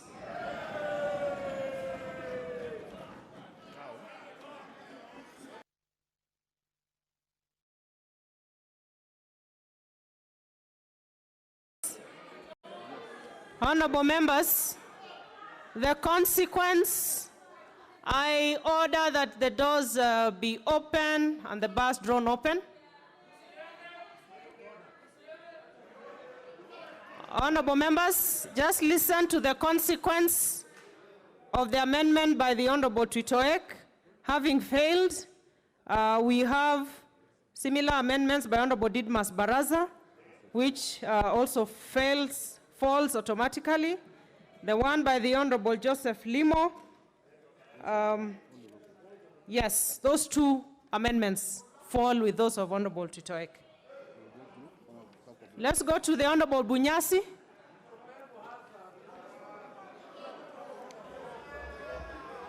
Thank you, Madam Speaker.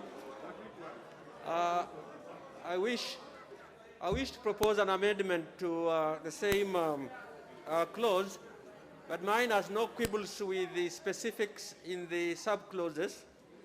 I think it would be much neater if we put that entire detail on the various modes of nomination into regulations and simply require in the law that the registrar shall make regulations relating to party nominations and the better carrying into effect of the provisions of this part, than that too the regulations manner that this shall be approved by both houses of parliament. That's the essence of what I said. Yet the act will read much more neatly than going into a very detailed narration of each nomination method. I beg to move.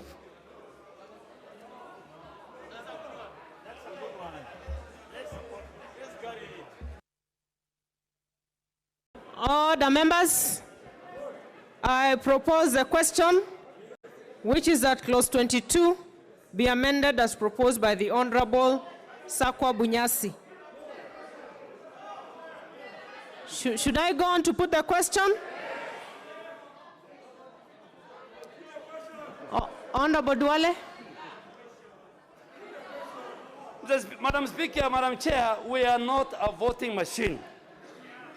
And Madam Chair, we must convince each other, whichever way the vote goes, but we must understand the input of Honorable Bunyasi's amendment.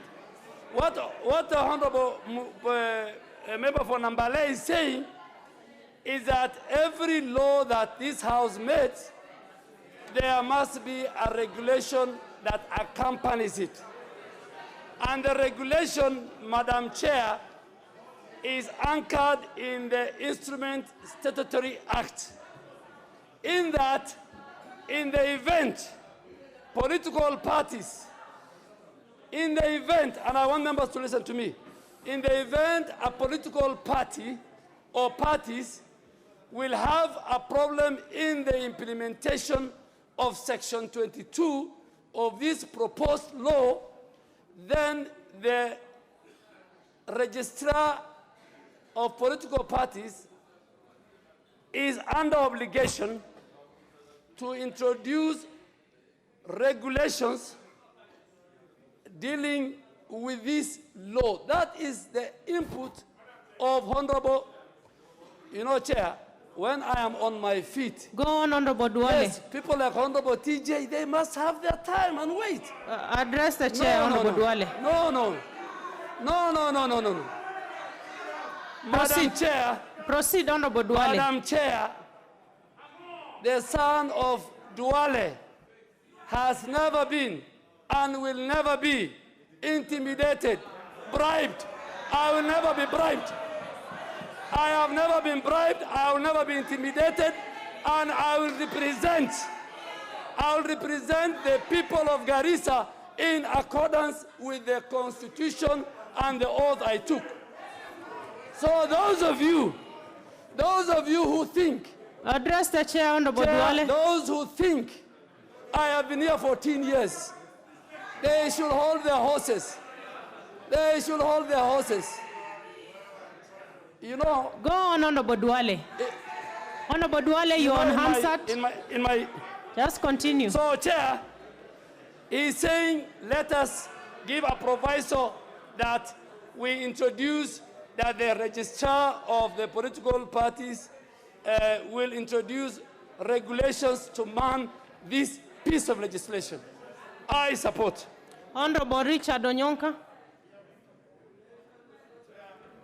Madam Chair, I actually don't know why Honorable Duale is screaming and complaining. We are the chair, Honorable Richard Madam Chair, we are supporting him. We are actually, this amendment, Madam Chair, is a good amendment and it's logical. And what I wanted to say is that there's no reason why something that is so obviously reasonable cannot be agreed upon. Thank you. Honorable Murugara. Thank you, Madam Chair. Madam Chair, I agree with Honorable Onyonka that actually, as proposed by Honorable Munyasi, this is a very good amendment. As follows. Number one, the registrar is going to make regulations under the relevant section.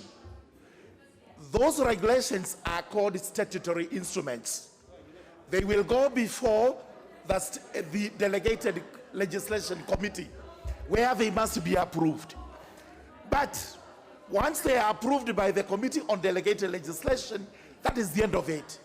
The proposal by Honorable Bunyasi is that even though the committee is going to approve those regulations, they will have to come to the House so that Parliament can approve. We are trying to give ourselves slightly more power so that we do the right thing. That is a good amendment. Leader of Majority. Honorable Chair, I heavily oppose this amendment by Honorable Bunyasi. That is being explained on the sweeter side.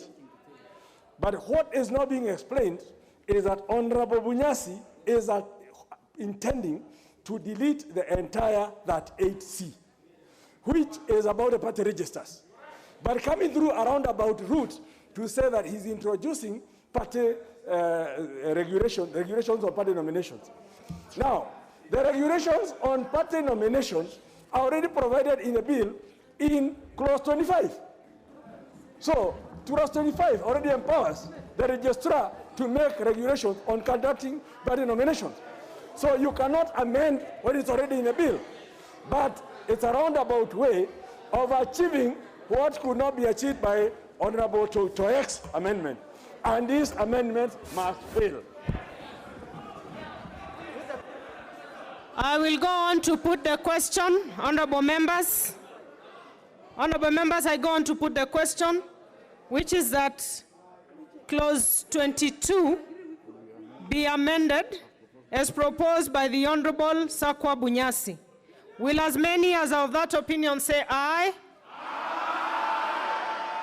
Will as many as of a contrary opinion say nay? Nay. The nays have it.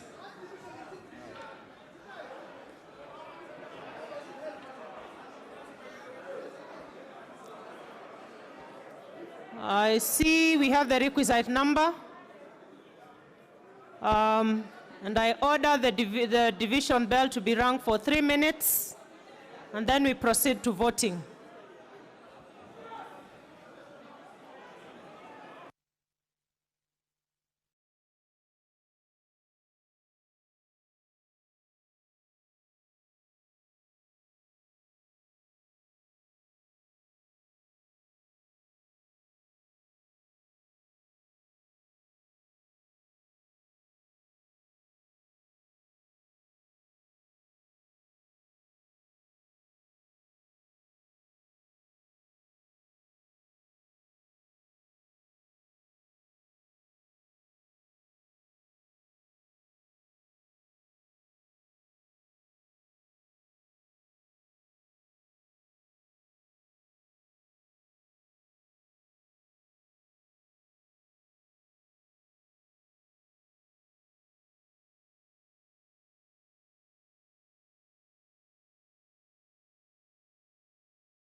Order, members.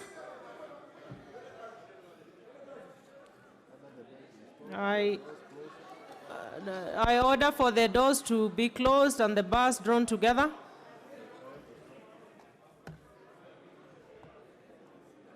In readiness for voting.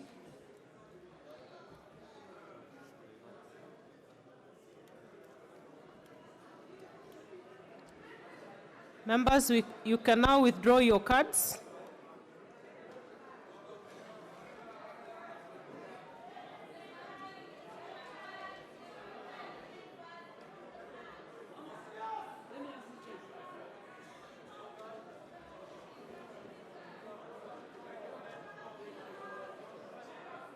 Keep withdrawing your cards, members.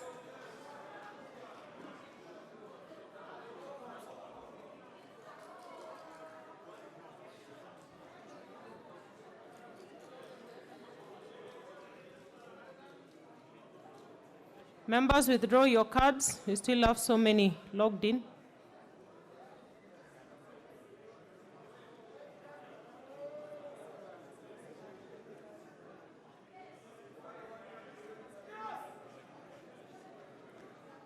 Honorable Hassan Malim, Honorable Kimilu Joshua, Honorable Okello,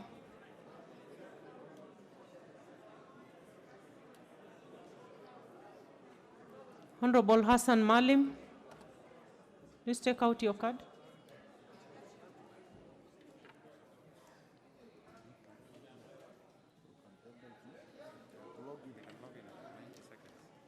You can now log in for a countdown of 90 seconds.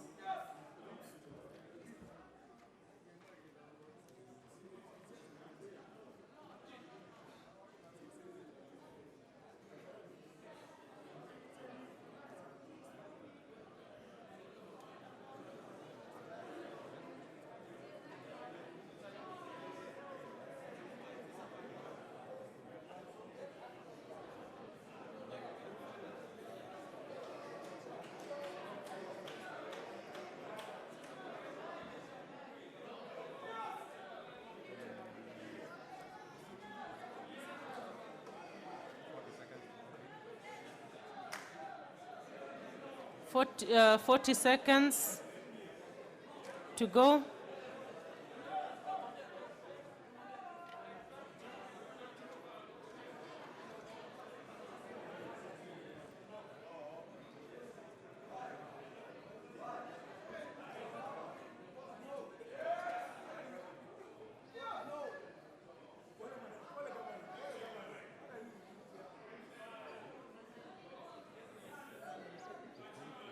Fifteen seconds.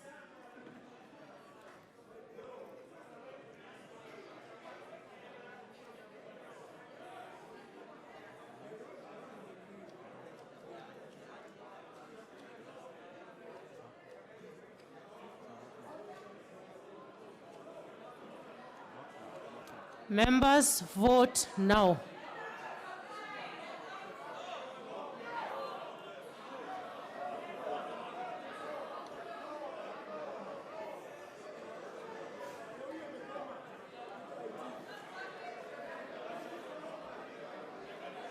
The ICT, please attend to members whose cards are not working.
Order, members.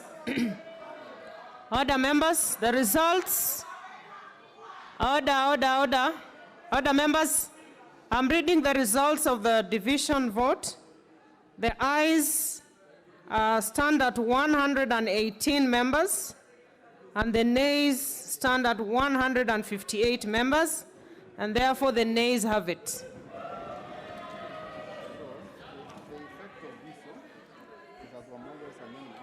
Honorable members, the effect of Honorable Bunyasi's amendment affects Honorable Chris Wamalwa's. They were similar, and therefore Honorable Chris Wamalwa's amendment falls. Next is the Honorable Leader of Majority. Move your proposed amendment. Honorable Chair, I beg to move that clause 22 be amended as per the order paper, and this amendment is in two parts. Order, Honorable Leader, just a minute. I order for the doors to be opened and the bars to be drawn apart. Go on, Honorable Leader of Majority. Thank you.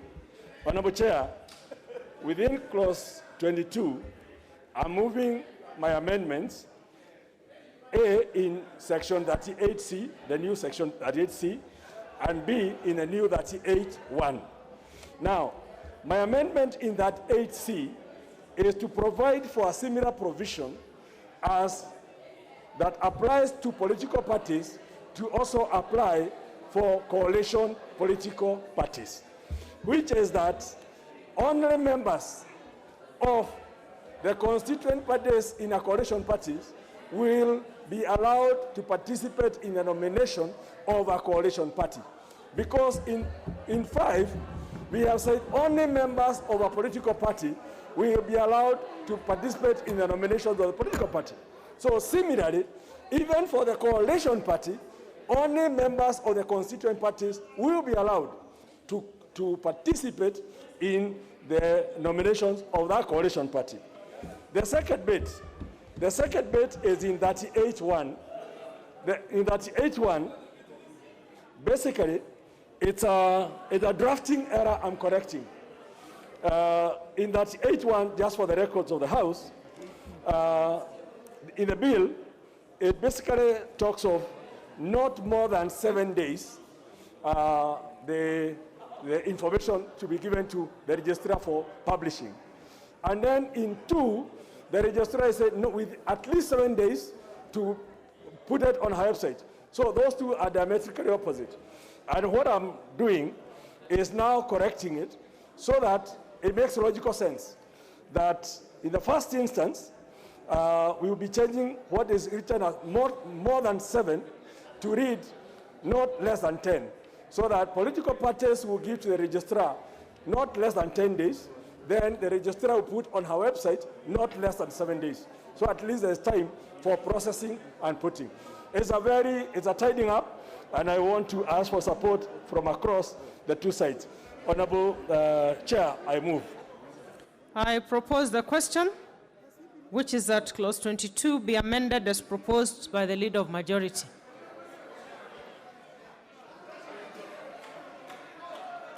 Honorable Ngeno. Madam Chair, I don't know if the Leader of Majority is planning to be, or is contesting to be, I don't know if he's planning to contest to be the registrar of political parties. Or either, I don't know if he's revenging on what sometimes back, I don't know how many years ago, somebody made him leave the position he was holding. Madam Chair, the amendments he's bringing to this House, Madam Chair, are completely outrageous. And I really don't understand how a man of such a caliber, Madam Chair, protect me from... Honorable Ngeno. Yes. Just speak to your point on the amendment by the Leader of Majority. You know, Madam Chair, what I was saying is that the amendments which actually the Leader of Majority is bringing to this House, Madam Chair, are extremely outrageous and unconstitutional.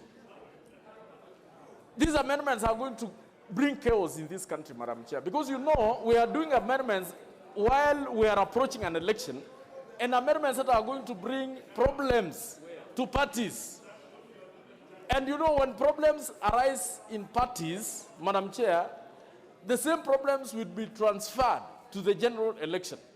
When parties undergo a chaotic nomination, Madam Chair, obviously we are going to have a chaotic elections. I really think these amendments, Madam Chair, should, I don't know, maybe they will pass because of the numbers, because of the tyranny of numbers. But what I will say, Madam Chair, is that we are doing wrong to the constitution of this country. Honorable Owino. Honorable Owino. I thank you, Honorable Chair. At the top, there will be convergence. You're Honorable Owino, right? Okello. Okello. Yeah. Yes, Honorable Okello. MP for Nyando, for the record. Yep. Honorable Speaker, I'm saying that there will be convergence at the top, at the office of the President and the Deputy. If we do not have such controls where only members aligned to that coalition vote for that leader, there is the danger of intrusion by other parties in order to mess up an electoral process over coalition. And that is why this bill is very critical to us, very important, to avoid any betrayal by intruders from other quarters, and I thank you. I go on to put the question, which is that clause 22 be amended as proposed by the leader of majority. Will as many as of that opinion say aye? Aye. Will as many as of a contrary opinion say nay? Nay. The ayes have it. Next, we have the Honorable Kimani Ichung'wah and Honorable Alice Wahome. I guess Honorable Ichung'wah will go first.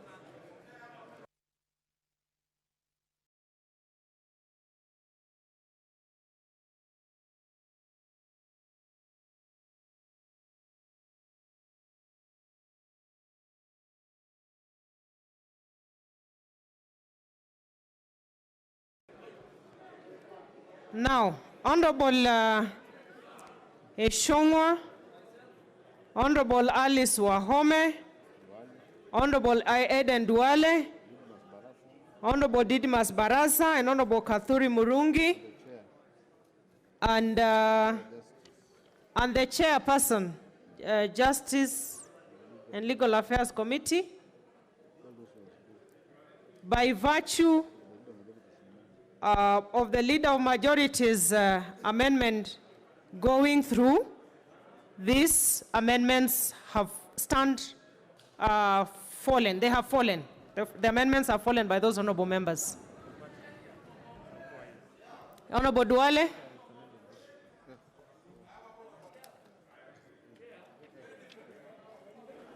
Chair, I just need your guidance because the word have fallen does not make a lot of sense to me, but if you can explain to me, because my amendment to clause 22 was that the proposed new section 38C, what I was doing was I was deleting subsection 5.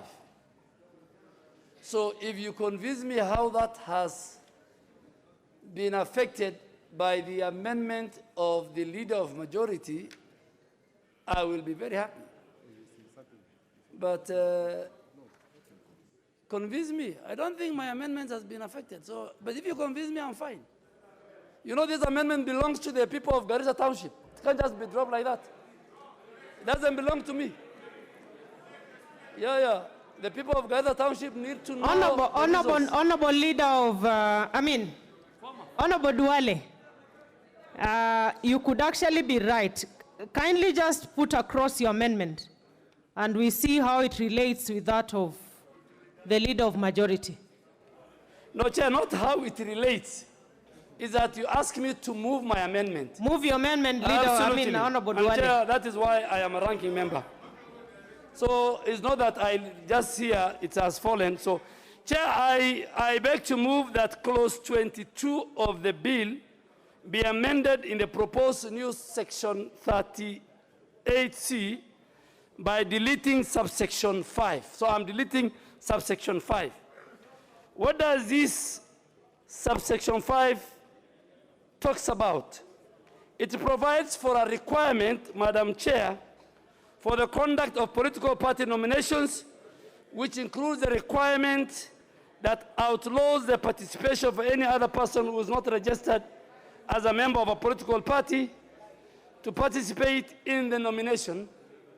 I had a discussion with the Honorable Leader of Majority that the amendment by Honorable Munyasi, which has fallen by the wayside, the House has rejected, had two components, so I didn't know the component of regulations where I was talking about, but I think it had something else, which I agree with the Leader of Majority. Here is about the capacity of the office of the registrar in managing party registers, uploading party members. But Chair, I am diligent to the provision of the Constitution.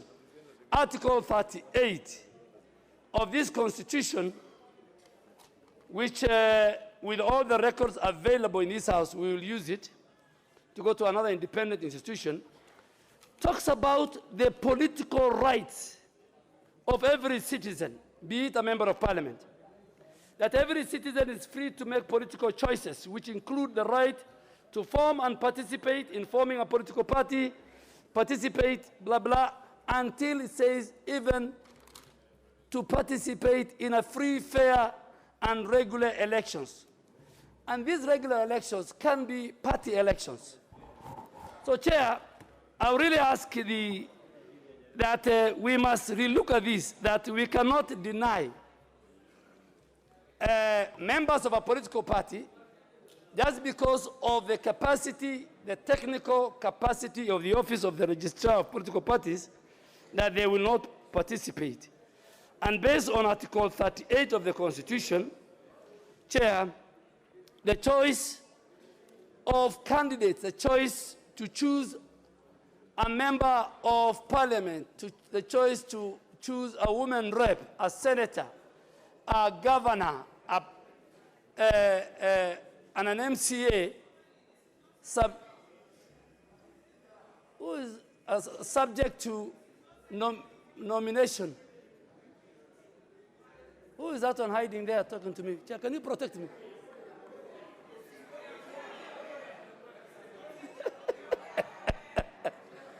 What's wrong with you guys?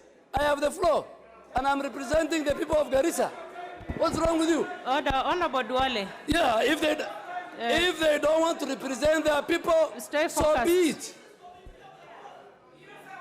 Focus, Honorable Duale, and address the chair. In my community, women respect men like Order. Order, Honorable Duale. Order. I said in my community. I said in my community. Order. Honorable Duale, please continue with your amendment, Okay, Honorable Chair. Duale. Okay, Chair, I will. Chair, I say so. This shall technically lock out many registered voters who maybe because of the technical capacity, I said from my community. So if you don't belong to my community, you can go hang yourself. Yeah, and you'll never be part of my community. Order, Honorable Duale. I beg to move.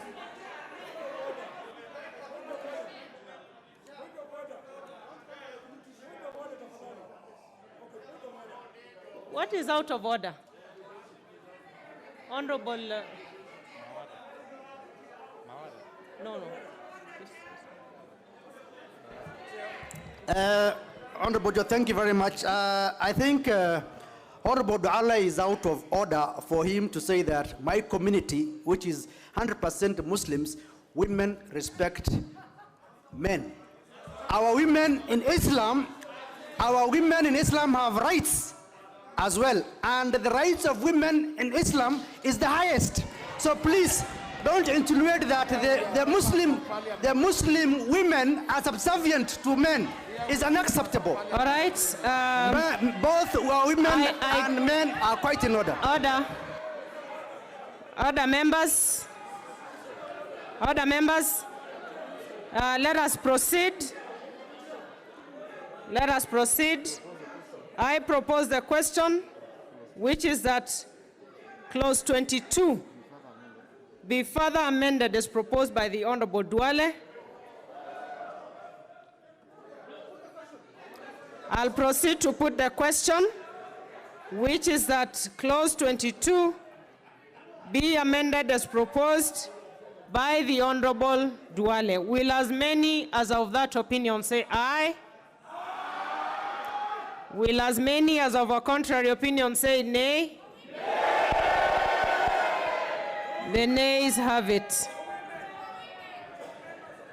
Honorable members, for the members I had inadvertently indicated that their amendments fall, you actually proceed with them. So let's have the Honorable Kimani Ichung'wah.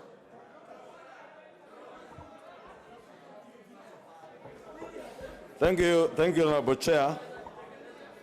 And it is indeed true the amendment by the Leader of Majority had no relation with ours. And my amendment, Honorable Chair, on clause 22, rather I beg to move the amendment as laid out on the order paper. And the import of that amendment, Honorable Chair, I am simply seeking to delete the words as certified. Order. Order, members. Order. Let's hear the Honorable Ichung'wah in silence.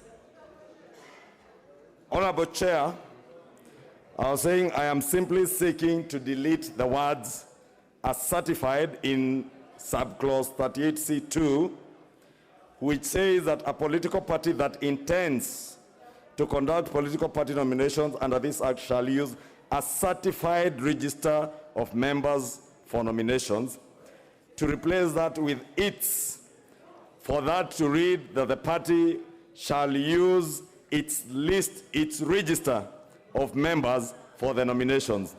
Again, Honorable Speaker, as in subsection 3, I seek to delete the words apply in writing to the registrar for a certified copy of the register. If you read subsection 3 again, it says that the party intending to conduct political party nominations under this act shall apply in writing to the registrar for a certified copy of the register of members, at least 21 days and all that. And therefore, I seek to delete apply in writing to the registrar for a certified copy and replace that with the word shall and substituting the words submit to the registrar a copy of its register. In essence, it is a question of dealing with going back to the registrar when political parties are conducting political party nominations to have to write to the registrar and ask for a certified copy of their registers. I'm simply giving political parties the option to use their own register that could be maintained by their own parties if ODM or UDA or Jubilee, the Secretary Generals have a register of their members that they do not need to ask for a certified copy from the registrar for purposes of the nomination. That does not negate the role of the registrar to collate party membership registers across all the 80 registers of political parties, but only for purposes of political party nominations, so that we don't legislate today, Honorable Chair, and tomorrow. And when we say we are legislating for prosperity, Honorable Chair, tomorrow, because if you read subsection 5 of that particular clause, it says that you shall not be able to participate in party nominations if you are not a member of a political party. Meaning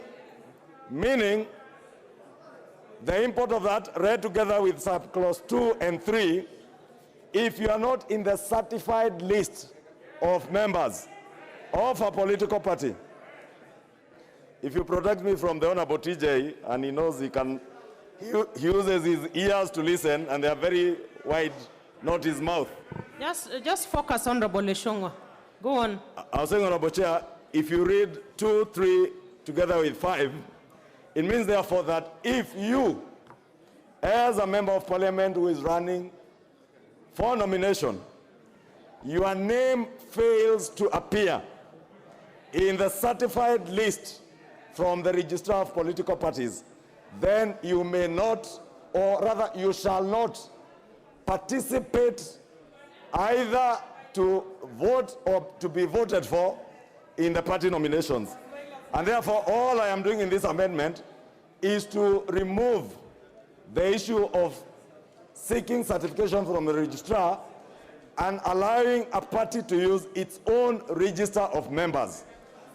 A register of members, Honorable Chair, from your own party headquarters, so that if you are enlisted as a member of a political party at your party headquarters, you may participate in party nominations. And Honorable Chair, I beg to, in fact, the Honorable KJ, Honorable Speaker, is whispering behind me.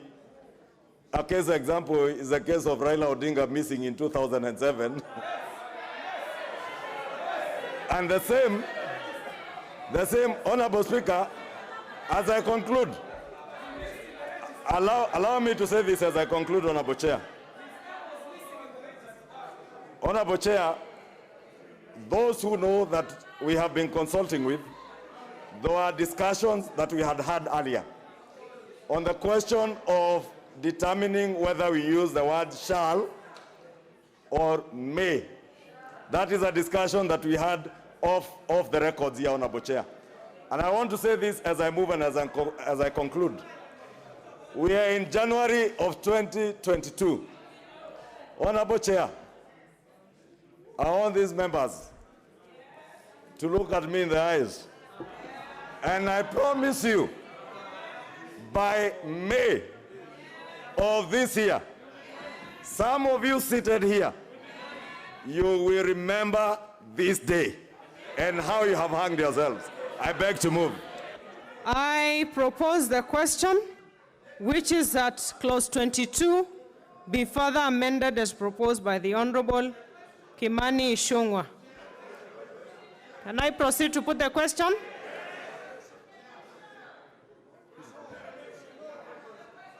Honorable Sankok. Thank you very much, Honorable Chair. And I don't know why people are so excited when I'm given the mic. Let me have my time. You'll have your own time. And you focus on contributing. Please relax. Focus on contributing, Honorable Sankok. And please protect Contribute me, to the Honorable Ichung'wah's amendment. Yes, Chair, and why I'm asking you for your protection. Just when I was coming in, I almost fall down here because a Sergeant Atam snatched an envelope from me, and I think the CCTV You're are out here. of order, Honorable Sankok. No, I have to say the truth. So you're out of order, Honorable Sankok. If you're not speaking to Honorable Ichung'wah's amendment, you're out of order. And I'll proceed to put the question. Which is that clause 22 be amended as proposed by the Honorable Kimani Ichung'wah. Will as many as of that opinion say aye? Aye. Will as many as of a contrary opinion say nay? The nays have it. Honorable Alice Wahome, you know that your amendment and that of Honorable Ichung'wah were tied in the hip, so yours will fall. Honorable Alice. Chair, it would only have been fair for you to ask me to contribute to Ichongwa, but I know you have put the question and I put my hand. And I appreciate that my amendment is similar to that of Ichongwa. So maybe going forward, it's important that members who have similar amendments and are likely to lose their amendment contribute to the one. Yes, that's a valid point and it's noted. Let's move to the Honorable Didmas Barasa. Honorable Wanga, what is out of order? Thank you, Honorable Chair. Honorable Chair, we are in Committee of the Whole.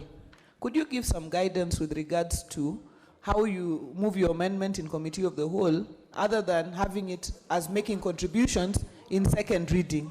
Honorable Speaker, I seek your guidance on that matter, so that we are not treated to a 10-minute presentation like we are in second reading.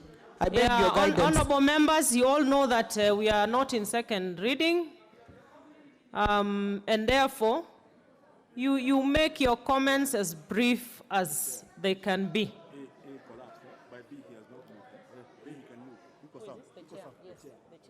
So let's have the Honorable Didmas Barasa.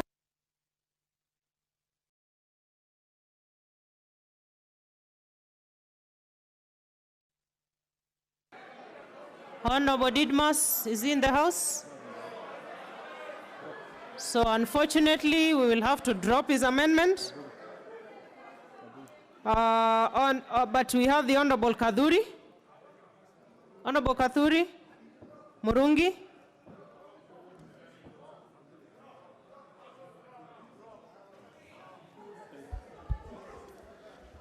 Thank you, Honorable Chair.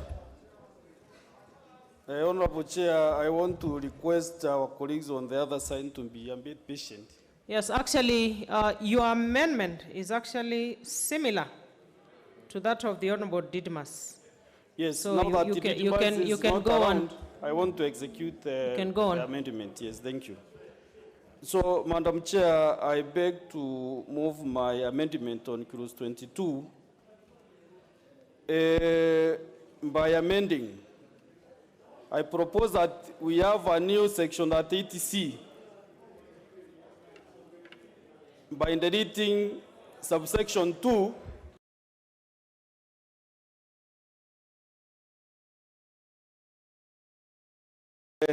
actually to expand or now to do the nominations, the party nominations. And I have 3 options that the Act can have the nomination through a certified register of the members of the political party. Then we can also have political parties official register. I don't know the reason why we have party officials who are some in this house, and we are not confident that they can be having a very thorough and clean register. So I am proposing that the party is as the same way Honorable Kemani Echung was proposing. The party officials, which is now the party organ, can have their own register, which can be used for nominations. And number 3, I don't know what is changing this time around, Chair, this time around, because we have been using IMBC register. So since independence, I don't know what is special in the 2022 elections. And for sure, as many members have put it, you will see so many casualties who are in this house in the 2022 elections. So I'm proposing that also the IMBC register can be used for nominations. Since 1963, we have been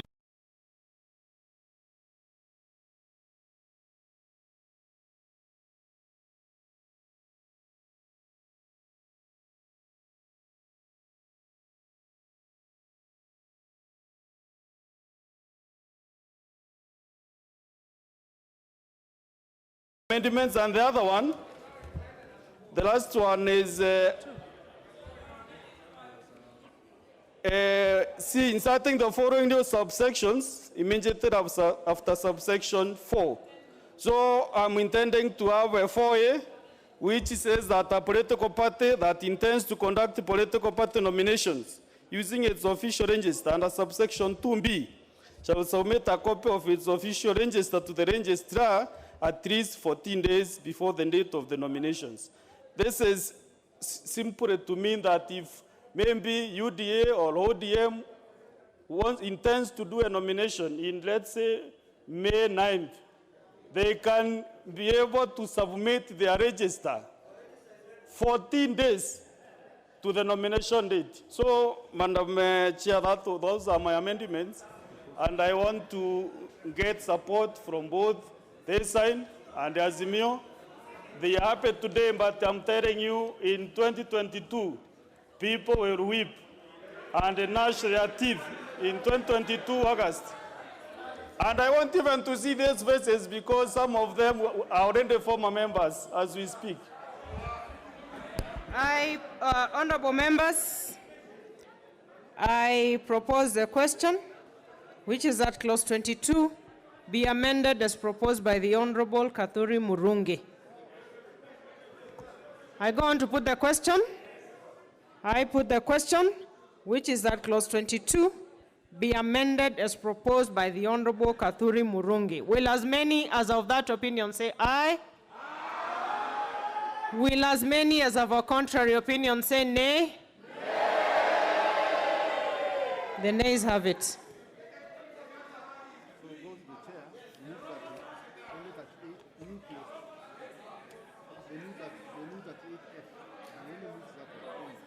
New clause 38F. 38F.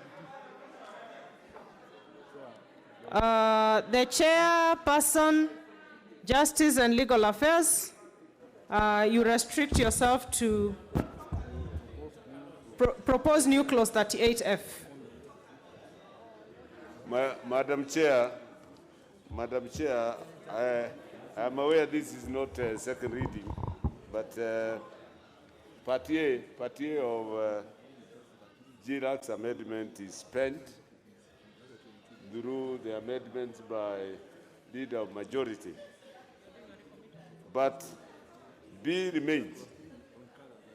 Our amendment part B remains, and it remains solely because, and it is justified because the timelines provided, the timelines provided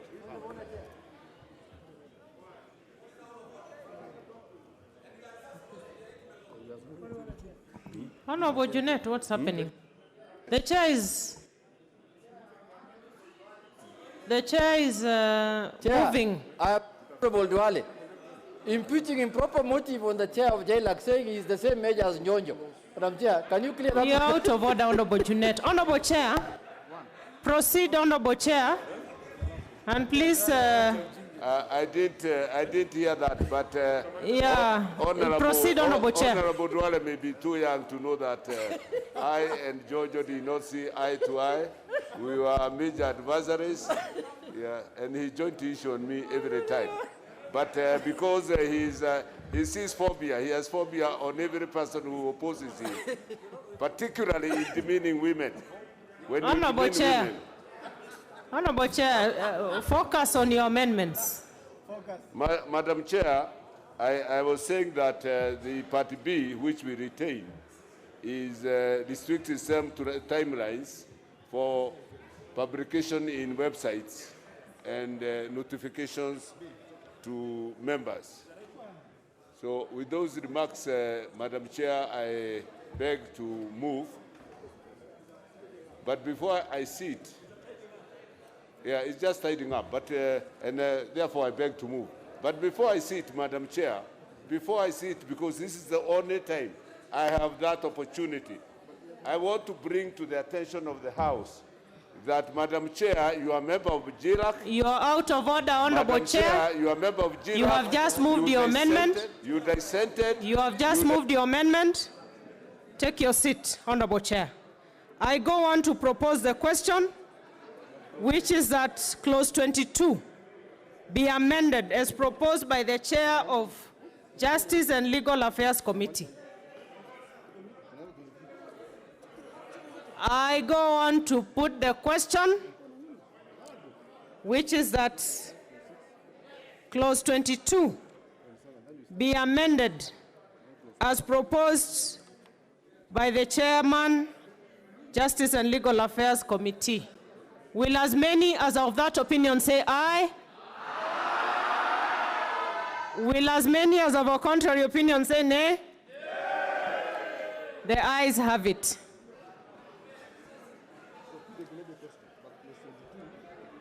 I go on to put the global question, which is that clause 22, as amended, be part of the bill.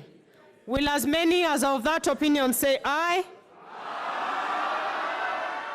Will as many as of a contrary opinion say nay? The ayes have it. Clause 23.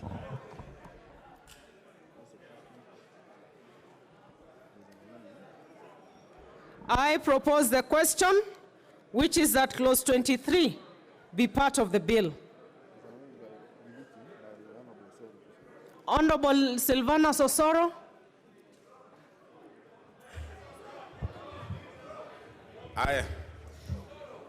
Honorable Chair, I propose that clause 23 that seeks to amend section 40 of the Principal Act be deleted. Honorable Chair, we have in this particular proposal, the bill proposes to limit the chains of litigation as far as the coalition parties' dispute is concerned, that in the event there arises a dispute between the members of a coalition party, that the tribunal shall not hear and determine disputes between them. That what will take effect will be the coalition agreement between the parties. What that means is that the dominant party will dominate in its decision making against the smaller parties. But worse still is that even as in the event that they do not agree, then the very bill, the very section directs that the dispute goes directly to the High Court, unlike what happens in the political parties, that upon a dispute within the members, there is an internal mechanism, then the tribunal, then in case you need to appeal, you go now to the higher court. But as it is now in the proposed bill, is that in case of a dispute, if they do not agree within the coalition agreement, they go straight to the High Court, and the appeal stops at the Court of Appeal, which ideally means the chains of litigation are limited. And this really affects the minority in the dominant, in the coalition, whereby perhaps the dominant party takes effect. So I move. I propose the question, which is that clause 23 be amended as proposed by the Honorable Osoro. And I'll proceed to put the question, which is that clause 23 be deleted as proposed by the Honorable Osoro. Will as many as of that opinion say aye? Will as many as of a contrary opinion say nay? The nays have it. The Honorable Chair, Justice and Legal Affairs, on the same clause.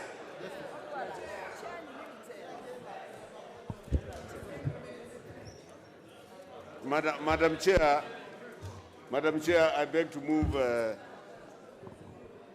that amendments to clause 23 as provided for in the order paper, the effect, Madam Chair, the effect of the proposed amendments is to create ad hoc members, extra members of the tribunal, because normally there is an upsurge, there is influx of cases before the tribunal, and because we want a swift and expeditious disposal, so we want to create ad hoc just for that period.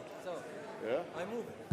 So with that, with those few remarks, and then we also want to limit to limit their parent jurisdictions to remain within the High Court. I beg to move. So with that, with those remarks, Madam Chair, I beg to move. I propose the question, which is that clause 23 be amended as proposed by the Honorable Chair, Justice and Legal Affairs Committee.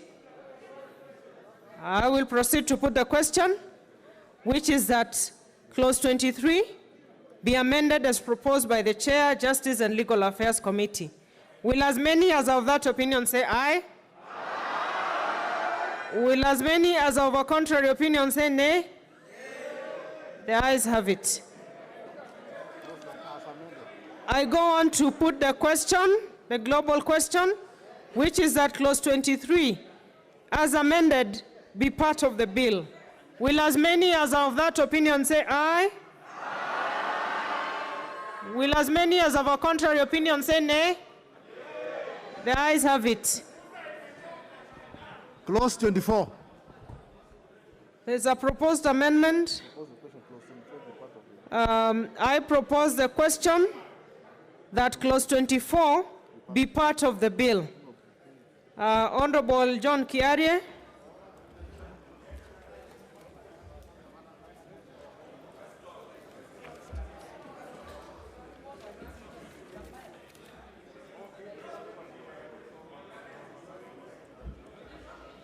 Thank you very much, Madam Speaker. And I do stand to propose that the bill be amended by deleting clause 24 and substituting, therefore, the following new clause.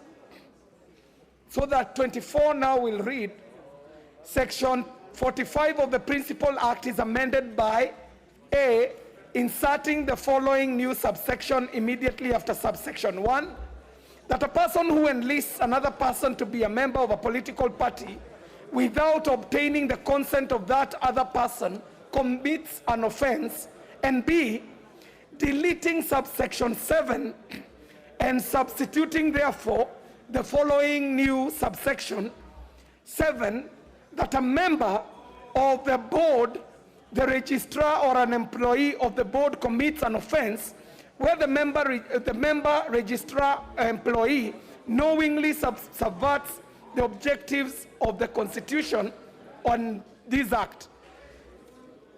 Madam Speaker,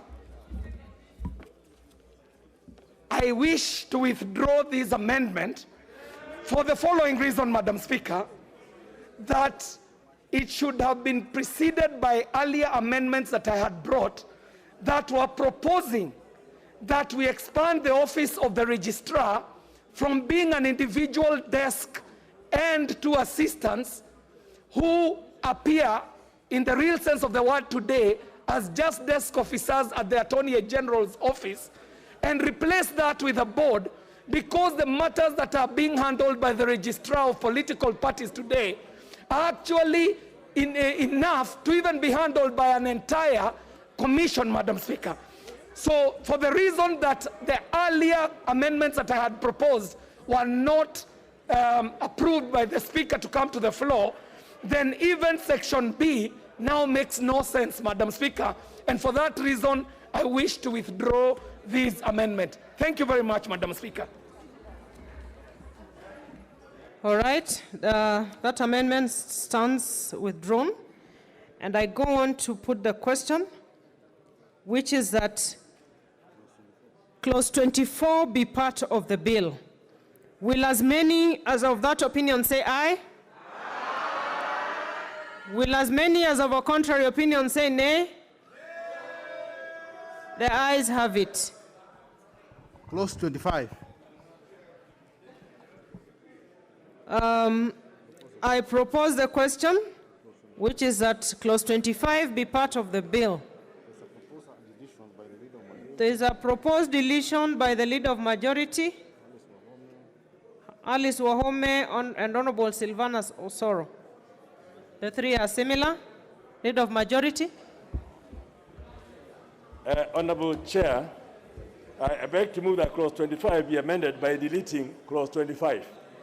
And Honorable Chair, the rationale for this deletion is that we have provided within clause 22 very elaborate electoral processes for nomination purposes.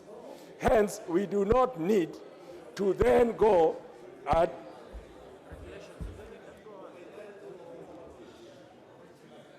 we are talking about clause 25. Order, Honorable Leader. I think we are getting distracted. Proceed. In clause 25, 25, it's basically saying that the registrar will prescribe the manner of conducting political party nominations. We have prescribed a very elaborate procedure in terms of how political parties will carry out their nominations. And hence, we do not need a registrar to come and give contradictory nomination processes. So instead of leaving it out to a registrar to bring regulations, which then come to the delegated committee, which then go to Senate, we have decided that it's in the best interest and predictability of the political parties that this be captured within the law and should not be left to be at the whims of the registrar for the day to conduct primaries in regulations. Besides that, Honorable Chair, the Article 88.4 of our Constitution is very clear that the mandate of conducting and regulating the elections is with IEBC. And hence, we don't want overlapping mandates between the two, giving different regulation.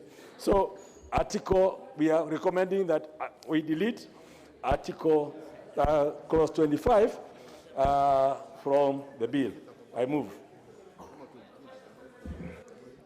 I propose the question, which is that Clause 25 be amended as proposed by the Leader of Majority. And I will give a priority opportunity to both Alice Wahome, Honorable Alice Wahome, and Honorable Silvana Sosoro, being that they have similar thoughts. Honorable Alice. Yeah, thank you. Thank you, Chair. I want to support the Leader of Majority on this particular provision, that Clause 25 be deleted. The essence of my own amendment was that I looked at the mandate of the registrar being proposed by that particular clause, and I found, Madam Chair, like the Majority Leader has said, that it was encroaching on the mandate of IEBC, and the electoral process and management of the elections is purely a mandate of IEBC, and IEBC is an independent body. Therefore, we cannot purport through a registration. It's not only an independent body, but that the mandate is constitutional, and therefore we cannot purport to give the registrar through a registration mandate in respect of managing nominations. Therefore, I do concur with the Leader of Majority, and once his goes through, then automatically mine drops. Thank you. That's right. Let's have the Honorable Osoro. Honorable Chair, for the very first time, I want to associate myself with the sentiments made by the Honorable Majority Leader. And I really think that this is a very good, positive afterthought, because the provision of this particular proposal provided that the registrar prescribe the manner of conducting political party nominations. Honorable Chair, that is more or less like a duplication of roles of two particular offices and government entities. It is the mandate that is done by the IEBC that has been transferred, that was proposed to be transferred to the Register of Political Parties. And therefore, I want to support the Honorable Majority Leader on this one. And I ask that our side of the political divide support the proposal to have it withdrawn in its entirety. Thank you. I'll go on to put the question. Honorable members, I put the question, which is that Clause 25 be deleted, as proposed by the Leader of Majority. Will as many as of that opinion say aye? Will as many as of a contrary opinion say nay? The ayes have it. Clause 26. No, it's deleted. It's not there anymore. There being no amendments on clause 26, I propose the question, which is that clause 26 be part of the bill. And I go on to put the question that clause 26 be part of the bill. Will as many as of that opinion say aye? Will as many as of a contrary opinion say nay? The ayes have it. Clause 27. I propose the question, which is that clause 27 be part of the bill. There is a proposed deletion by the Honorable Kimani Ichung'wah.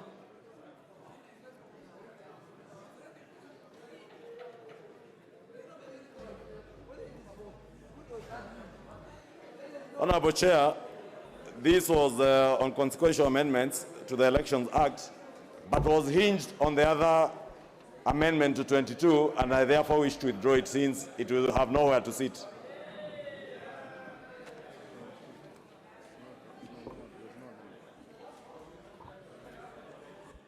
So I go on to put the question, which is that clause 27 be part of the bill. Will as many as of that opinion say aye? Will as many as of a contrary opinion say nay? The ayes have it. New clauses. New clause 2A.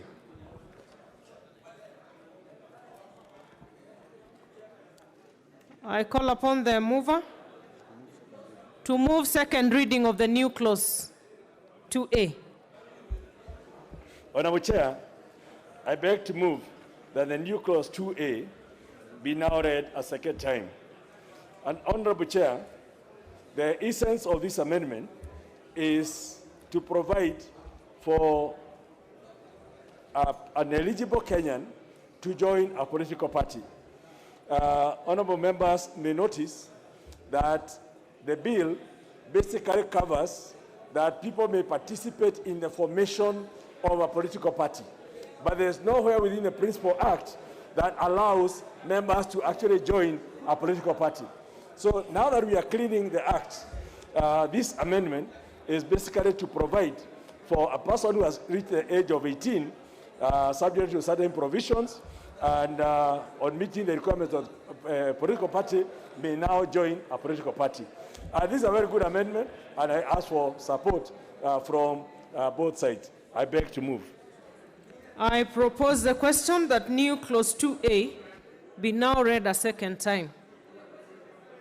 I'll go on to put the question, which is that new clause 2A be now read a second time. Will as many as of that opinion say aye? Will as many as of a contrary opinion say nay? The ayes have it. And I propose the question that new clause 2A be part of the bill. Can I go on to put the question? I go on to put the question that new clause 2A be part of the bill. Will as many as of that opinion say aye? Will as many as of a contrary opinion say nay? The ayes have it. New clause 14A. I call upon the mover to move second reading. Honorable Chair, I beg to move that new clause 14A be now read a second time. And Honorable Chair, when we passed the Act in 2011, it was not harmonized with the Constitution in terms of reference to the basis of sharing of revenue. So within the section 24, it still talks of revenue, the percentage shall be shared based on the national revenue collected. But the Article 218 of the Constitution has now defined that you only share after the division of revenue bill. What is attributable to the national government after removing what belongs to the county government. So this is a cleanup to now ensure that the reference to the shareable revenue is after taking into account the Division of Revenue Bill Act and removing the portion that goes to the counties to make sure that the Act, this is in accord with Article 218 of our Constitution. I beg to move. I propose the question that new clause 14A be now read a second time. I go on to put the question that new clause 14A be now read a second time.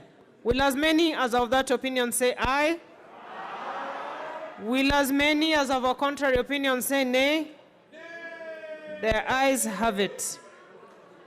And I propose the question that new clause 14A be part of the bill. I go on to put the question that new clause 14A be part of the bill. Will as many as of that opinion say aye? Will as many as of a contrary opinion say nay? The ayes have it. New clause 19A. Mover. Move second reading. This is the Honorable Caleb Kositany to move second reading of new clause 19A. Honorable Caleb Kositany. Yeah, the member for Belgut was disturbing me here, Madam Speaker. Madam Chair. Thank you, Madam Chair.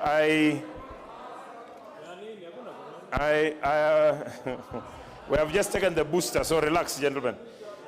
Madam Chair, I beg to move that the bill be amended by deleting clause 1 and substituting, therefore, the following with the following clause. Honorable Caleb, we are on new clause 19A.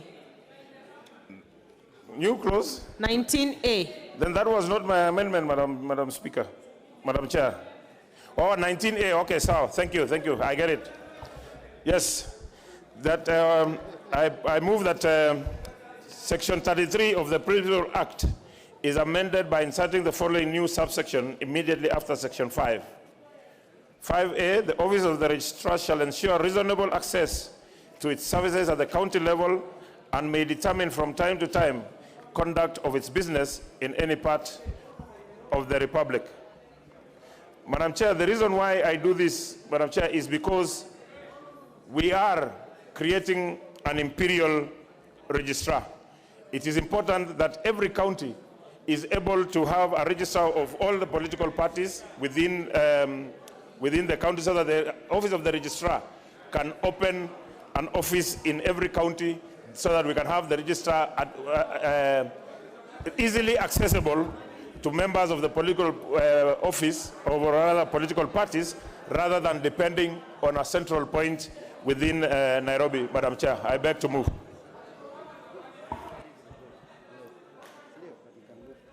I propose a question, which is that new clause 19A be now read a second time.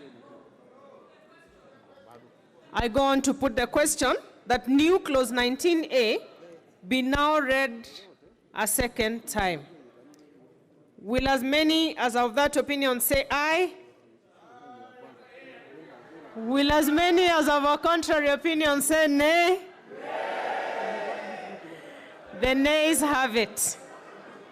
I go on to propose the question that new clause 19A be part of the bill. And I go on to put the question that new clause 19A be part of the bill. Will as many... It wasn't read a second time, so that question has not arised.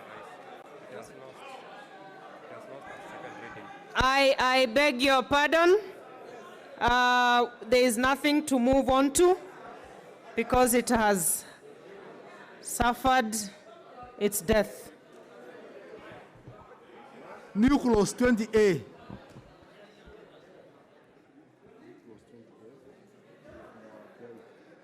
I call upon the mover to move second reading of new clause 20A. Honorable Kiari.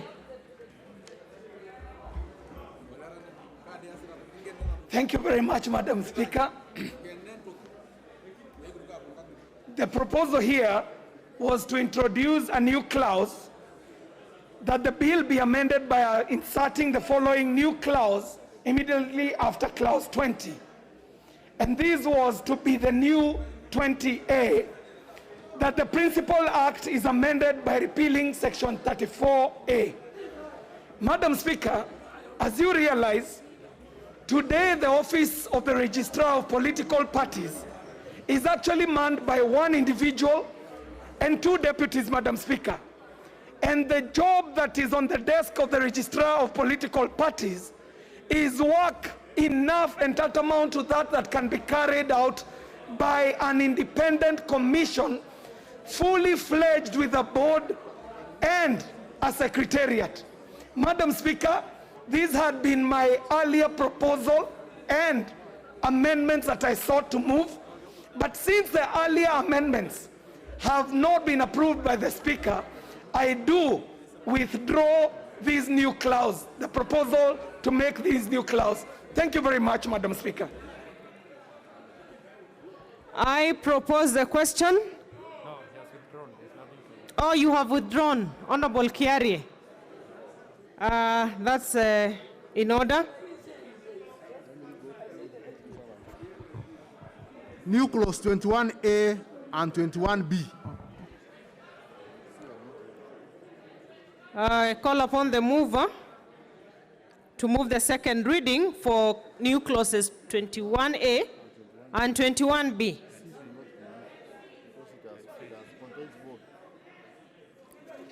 So stick to 21A and 21B. Honorable John Kiari.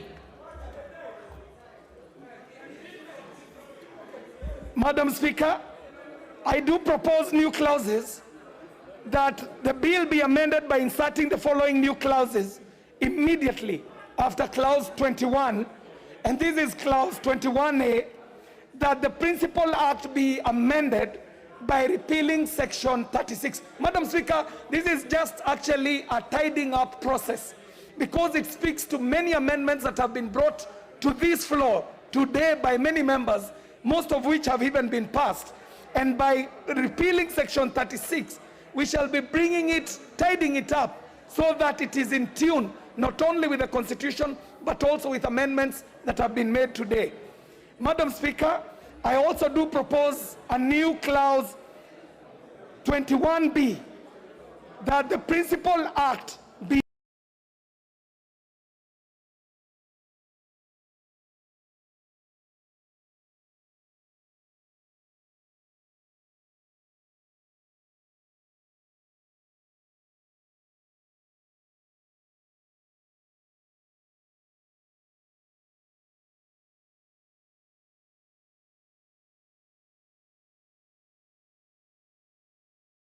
amended by repealing section 37 and replacing with the following new section.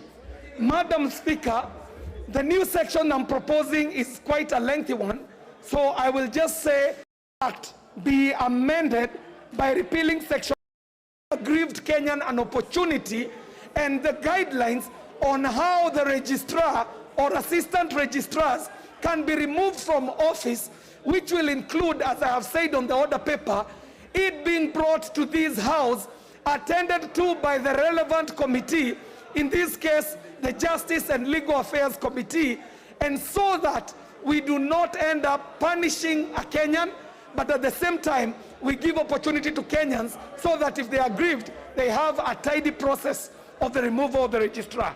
Madam Speaker, I do propose the two new sections, section 21A and 21B.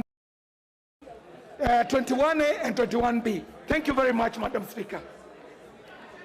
I propose the question that new clauses 21A and 21B be now read a second time. Madam Speaker, and section and 21C too. No, Honorable Kiari, we will get to 21C.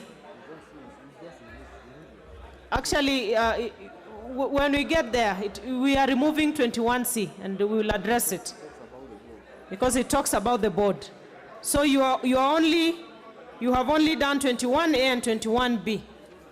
The Leader of Majority. Honorable Chair, I stand to oppose this amendment by the Honorable Kerry. First of all, he's not exactly being, he's being economical with the truth to this House. Because the 6th schedule that he's wanting to delete and is giving a different reason for, the 6th schedule deals with the appointment of the registrar. So once we delete the 6th schedule, then we have no basis of appointment of the registrar. On 37, the act is very elaborate, and what it's trying to do is to shift the issue of resolving the issues of the tribunal to report to Parliament instead of reporting to a tribunal. So this amendment must fail. I go on to put the question, which is that new clauses 21A and 21B be now read a second time. Will as many as of that opinion say aye? Will as many as of a contrary opinion say nay? The nays have it. We move to the next. New clause 22A and B. I call upon the mover. Yes.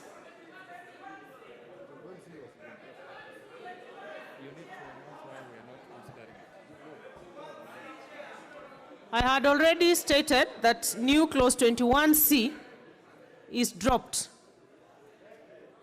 So we are moving to 22A and 22B. And I call upon the mover, who is the chairperson, Justice and Legal Affairs Committee. As per the order paper. Chair. Madam Chair, I move that 22A and 22B be part of the bill, new clauses, and be read the second time. And the facts are as stated in the order paper.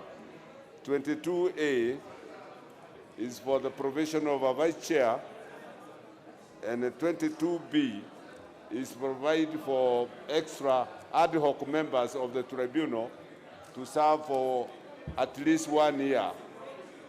And you beg to move. I beg to move. And the qualifications thereof. So with those remarks, I beg to move, Madam Chair. I propose a question that new clauses 22A and 22B be now read a second time.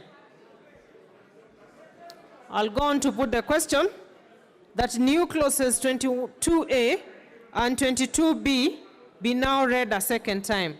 Will as many as of that opinion say aye? Aye. Will as many as of a contrary opinion say nay? The ayes have it. I go on to propose the question that new clauses 22A and 22B be part of the bill. And I go on to put the question that new clauses 22A and 22B be part of the bill. Will as many as of that opinion say aye? Aye. Will as many as of a contrary opinion say nay? The ayes have it. New clause 23A. I call upon the mover, who is the chairperson, Justice and Legal Affairs Committee. Madam Chair, I beg to move that new clauses 23A be part of the bill as provided for in the order paper. The effect. We are doing a second reading. Yes, the reasoning behind this. Be read for a second time. So, Honorable Chair, just for the record, you need to state that the new clause you're proposing to be read a second time. Yes, be read a second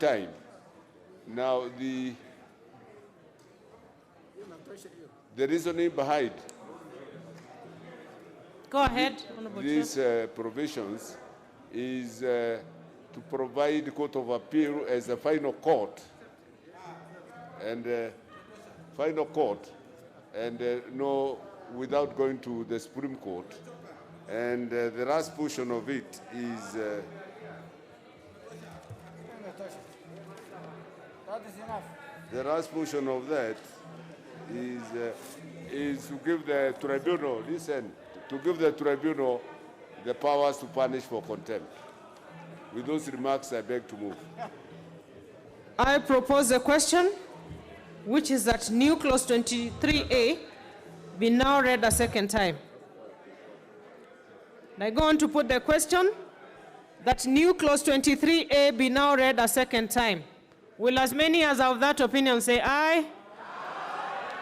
Will as many as of a contrary opinion say nay? The ayes have it.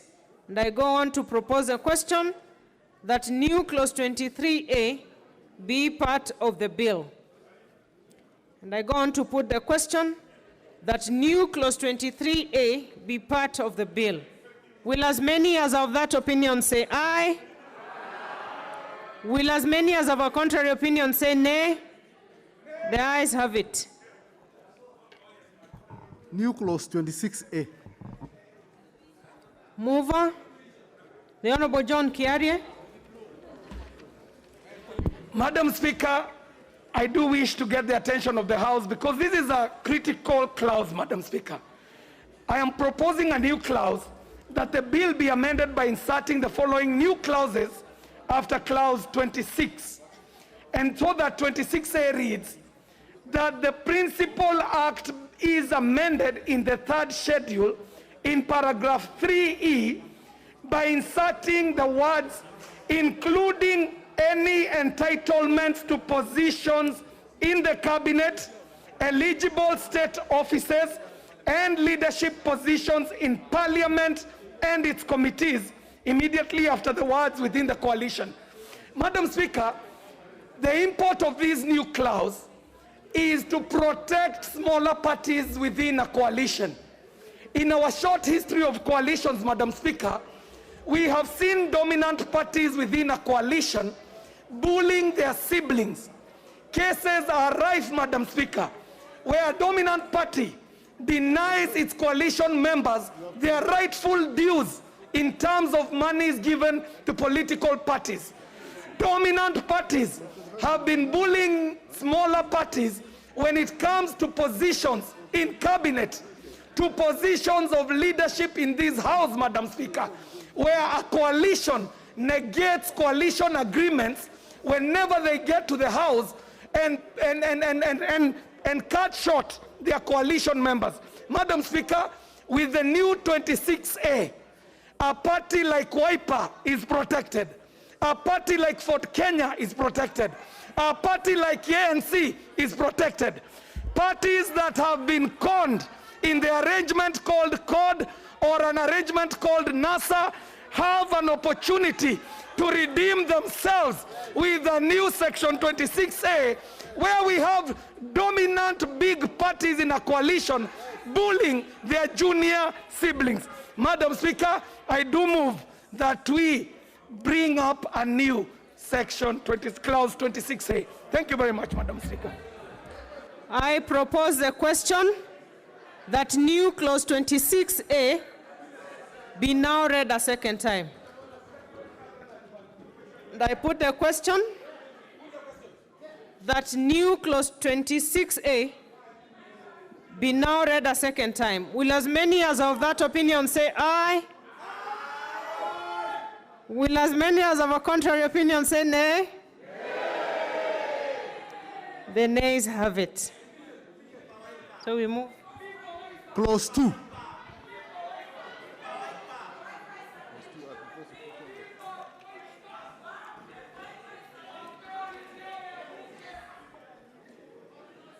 I propose a question that clause 2 be part of the bill. And I call upon the Honorable Alice Wahome, who has a deletion.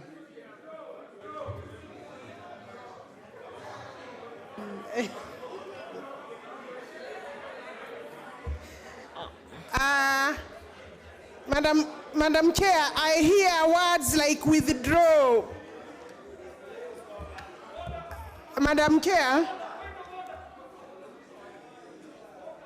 the purport of this. What is out of order, Honorable Kiari?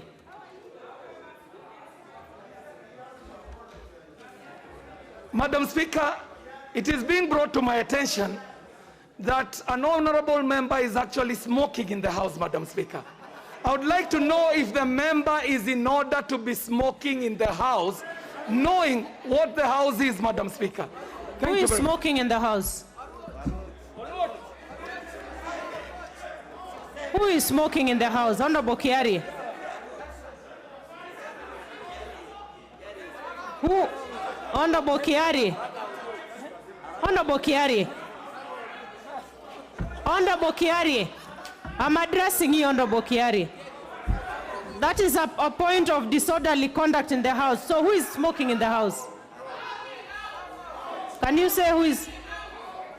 And if you're not able to substantiate it, just withdraw it and we move on. Madam Speaker. Because you don't make such statements without substantive evidence on it. Madam Speaker, if my eyesight has failed me, I do withdraw and I apologize. Thank you very much, Madam. Honorable Alice Wahome, proceed.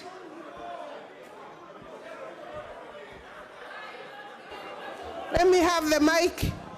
Madam Chair, the purport of my amendment.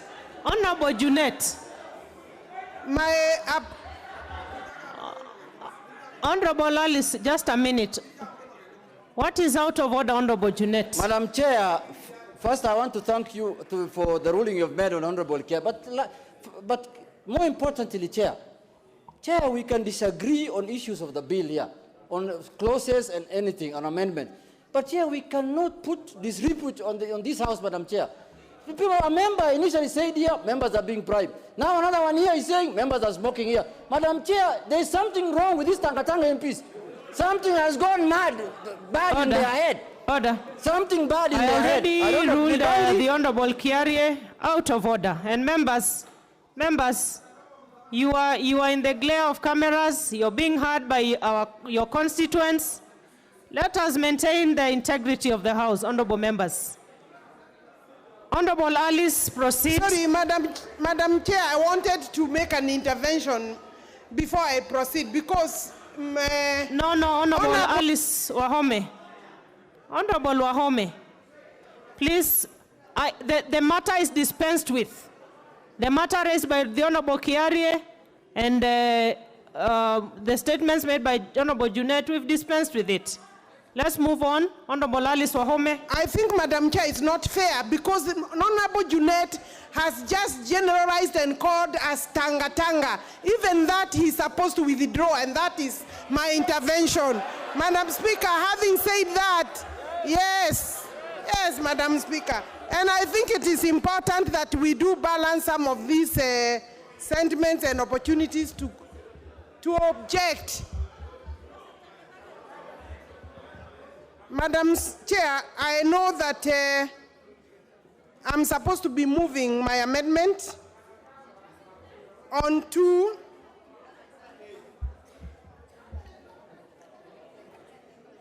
that the bill be amended by deleting clause 2, the whole clause 2, Madam Chair. In normal circumstances, Madam Chair, I would have withdrawn, but I do not intend to withdraw. I intend to move this amendment, Madam Chair, because yes, Gladys Wanga, I do not account to you, neither do I respond to you, idiot. Honorable Wahome, please address the chair. Just address the chair and focus on your amendment. Sorry, Madam Chair, but I protest for you to be withdrawing my mic. I don't think that is right. My mic should not be withdrawn. Yes. Honorable Wahome. There is a problem, Madam Chair, because every time I want to speak, Gladys Wanga's mouth is always open, and I must protest in the strongest words possible. I protest. Proceed. I protest. I protest. Proceed, now, Honorable let Alice. me now proceed. Yes. Yes.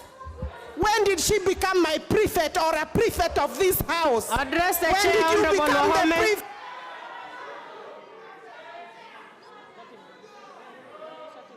No, I'm saying no, no, no. Honorable Wahome, proceed. No, enough Proceed. is enough. Enough is enough. Yes, Madam Chair, this particular amendment, Madam Speaker, is informed by the fact that I strongly believe that the creation of coalition political parties, I will repeat by this submission that it is unconstitutional. And therefore, and I'm aware that some provisions have already passed. But nevertheless, let me just move my amendment for record purposes. This is a house of records. This is a house of tradition. This house will be able to show by Hansard that I said that there is no room for a coalition political party in Kenya because the Constitution of the Republic of Kenya does not have any name like coalition political party. So everything we have done here about coalition political party is about people who intend to mess up with the Constitution. You know what, Madam Chair? It is not the first time. It is not the first time that this House has made laws that have been found to be unconstitutional. I want to say that this may end up to being one of those that may be found to be unconstitutional. I do not want to be part of that. I therefore move that clause 2 be deleted, Madam Chair. Madam Chair, thank you very much. And honorable members, I beg that you support my proposed amendment. Honorable members, I go on to propose the question that clause 2 be deleted as proposed by the Honorable Alice Wahome. The Leader of Majority. Honorable Chair, the Honorable Member Order, Leader of Majority. Honorable Wanga, what is out of order? Yeah. Honorable Chair, I appreciate that. Go on, Honorable Wanga. I appreciate that Honorable Alice Wahome and the entire brigade of UDA MPs have had a very rough day. But to take it out on me is really out of order. Because she cannot carry all the frustrations of losing all the amendments and put them on me. These are the numbers here. These are the people who have defeated those amendments. There is nothing to do with Gladys Wanga. It is only because Tanga have been walking everywhere, we have numbers, we have numbers. Now when finally the numbers are not there, she says Gladys Wanga, Gladys Wanga, Gladys Wanga. Honorable Leader of Majority, proceed. Honorable Chair, I beg to oppose the proposed amendment, which basically is a very mischievous amendment intended to dilute all the work we have done this afternoon by denying the law the definitions we require. But Honorable Chair, I also want to correct, and I said that this the other day, that I respect Honorable Alice Wahome as a lawyer, but I would like to ask her tonight to read Article 108 of the Constitution. Order. I want to invite her. Order, Honorable Wahome. Proceed, Honorable Leader of Majority. I want to invite... And address the chair. Yes. Honorable Majority, Chair. Address the chair. I want to invite Honorable Alice Wahome to read the Constitution of Kenya, Article 108, which says very clearly that, which includes the word coalition, that the leader of majority shall be the member from the largest party or coalition of parties. Order, members. Order. Conclude, Honorable Leader of Majority. The point is that the honorable member has put it on record that the Kenyan Constitution does not include the word coalition. And I'm alerting her to go and read Article 108, and you'll find it there. Because I thought you were a lawyer, but now I doubt. Thank you, Honorable Speaker. Kia. Honorable Junet. Chair, I stand to oppose. Chair, I stand to oppose the amendment of Honorable Alice Wahome.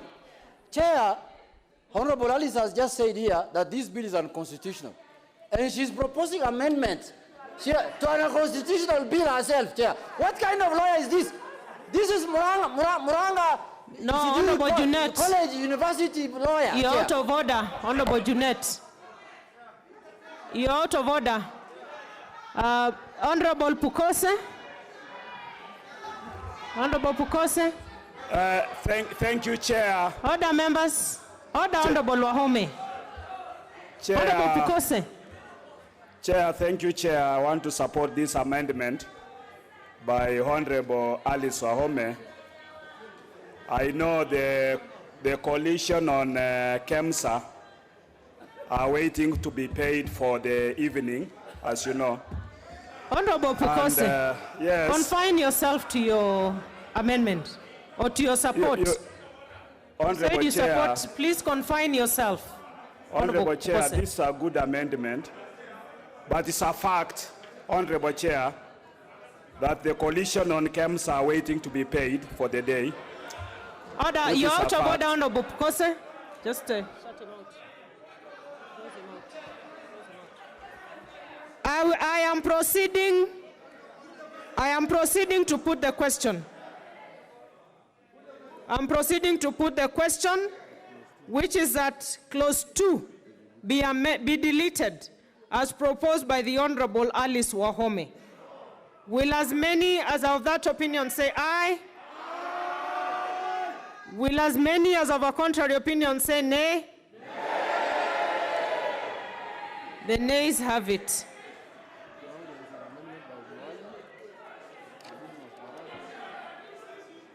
Now we have more amendments by the Honorable Duale and Honorable Didmas Baraza. Honorable Duale. Chair, I don't want to go to sideshows. Chair, I beg to move that clause 2 of the bill be amended, A, by deleting paragraph A, and B, by deleting paragraph C. And Chair, if you look at Article 260 of the Constitution, it defines a political party as an association as contemplated in Chapter 7 of the Constitution. Clause 2A of the bill seeks to delete this specific constitutional definition and substitute. Therefore, that, and it says, a political party means an association of citizens with an identifiable ideology or program that is constituted for the purpose of influencing public policy or nominating candidates. Chair, in my view, the Constitution has defined no one, and this Constitution does not allow anyone to modify or alter or attempt to redesign this. Because if you read Article 260 together with Article, I think, 91 of the Constitution, it's well stipulated the functions of a political party. So hence, Clause 2A is a complete departure of Article 260 of the Constitution, and the least, Madam Chair, this bill can do is to cut and paste the constitutional definition, but not introduce a new definition, which is, in my opinion, strange to the Constitution, and that is one of the reasons why I want it deleted, because you are amending a provision of the Constitution through an act of Parliament. And I can tell you, because on this clause, when it goes to those who are mandated by the Constitution in the interpretation, they will listen to what I'm saying. Further, clause 2C of the bill completely introduces new definitions of the term direct nomination, Madam Chair, and indirect nomination, and statement of ideology. Direct party nomination has been defined in this bill, Madam Chair, to mean a process by which, through the registered members, elect its candidates for an election. So, Madam Chair, I propose to delete section A and C, and Honorable Alice Wahome, she's not here, Honorable Alice Wahome, a competent lawyer,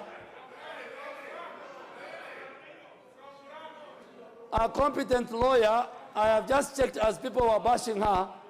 She is an active member of LSK, and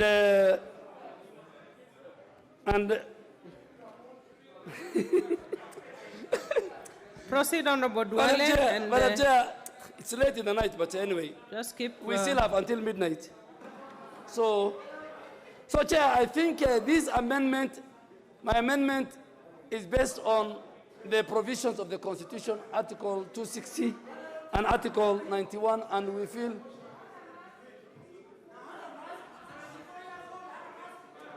proceed, Honorable Duale. Chair, you need to protect.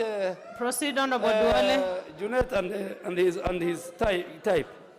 So I think because it is trying to amend the Constitution through the back door, Article 260 and Article 91, I propose that these two sections are deleted. I move. I propose the question that clause 2 be amended as proposed by the Honorable Duale. I go on to, I see members who want to contribute. Honorable Cheptumo. Thank you, Madam Chair. Order, members. Order, members. Madam Chair. The members have not lost their right to contribute. Madam Chair, the Constitution is the supreme law of the land. And Madam Speaker, we cannot attempt to use our legislation to give a different meaning in which is defined in our Constitution. Mr. Speaker, if there was any intention to give a different meaning, Madam Speaker, it was only fair to amend the Constitution, but not, Madam Speaker, to use a statute to give a different meaning to what is already defined in the Constitution, Madam Speaker. And Madam Speaker, I would like to say this to my colleagues, that, Madam Speaker, we are all leaders. And this Constitution that we all swore to defend here, Madam Speaker, we cannot go behind. And because of political expedience, Madam Speaker, we just pass a law that, Mr. Speaker, is giving a different meaning to what is already provided in the Constitution. So, Madam Speaker, I want to support the proposal by Honorable Duale and appeal members that we really give away to this. Thank you, Madam Speaker. Honorable Kaluma. I thank you, Chair. Honorable members, in the last election, we had the NASA coalition. I'm using this as an example, where parties came together and agreed on a candidate. But by law, you have that candidate because the party, the coalition cannot field him as a candidate despite bringing together many parties. You have him going under ODM. That was the case for Jubilee in 2013, where you had TNA and URP. Ultimately, President Kenyatta was on the ballot papers as TNA, yet there is the convergence of mind with URP. What we are doing here is to give the coalition where parties agree to form a coalition to field a candidate without subduing that candidate under the mother political party. And that is what we are talking about. There is no reason to change. Lastly, Madam Speaker, Madam Chair, we are being blackmailed, unnecessarily for far too long about the High Court will do this. The High Court does not exercise supervisory jurisdiction over Parliament. This High Court only checks at constitutional provisions, or whether the provisions or legislations are constitutional or otherwise. Otherwise, this Parliament is equal to the High Court. So this threat that we should be looking at what court is doing, I think we should not suffer that blackmail. Madam Speaker, I therefore oppose the amendment. I go on to put the question, which is that clause 2 be amended as proposed by the Honorable Duale. Will as many as of that opinion say aye? Will as many as of a contrary opinion say nay? Nay. The nays have it.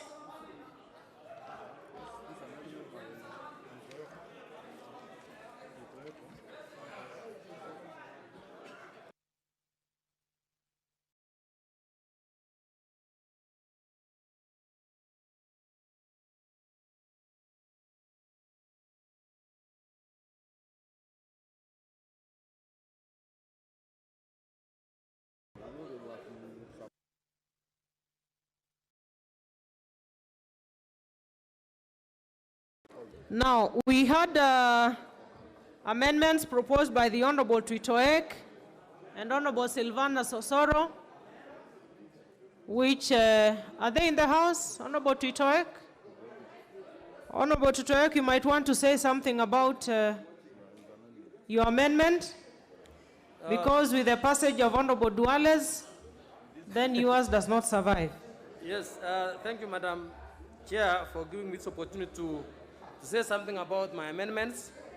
I realized that the 2C, clause 2C, which Honorable Duale had just referred to, was referring to the idea of the issue of, we were referring to the issue of these registered members.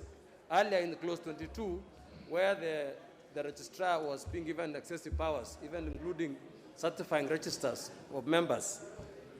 This particular definition was to address that particular aspect so that members were not restricted to particularly registered members of a party. But however, since the others were not successful, Chair, I think I will withdraw my amendments. Okay. Honorable Osoro.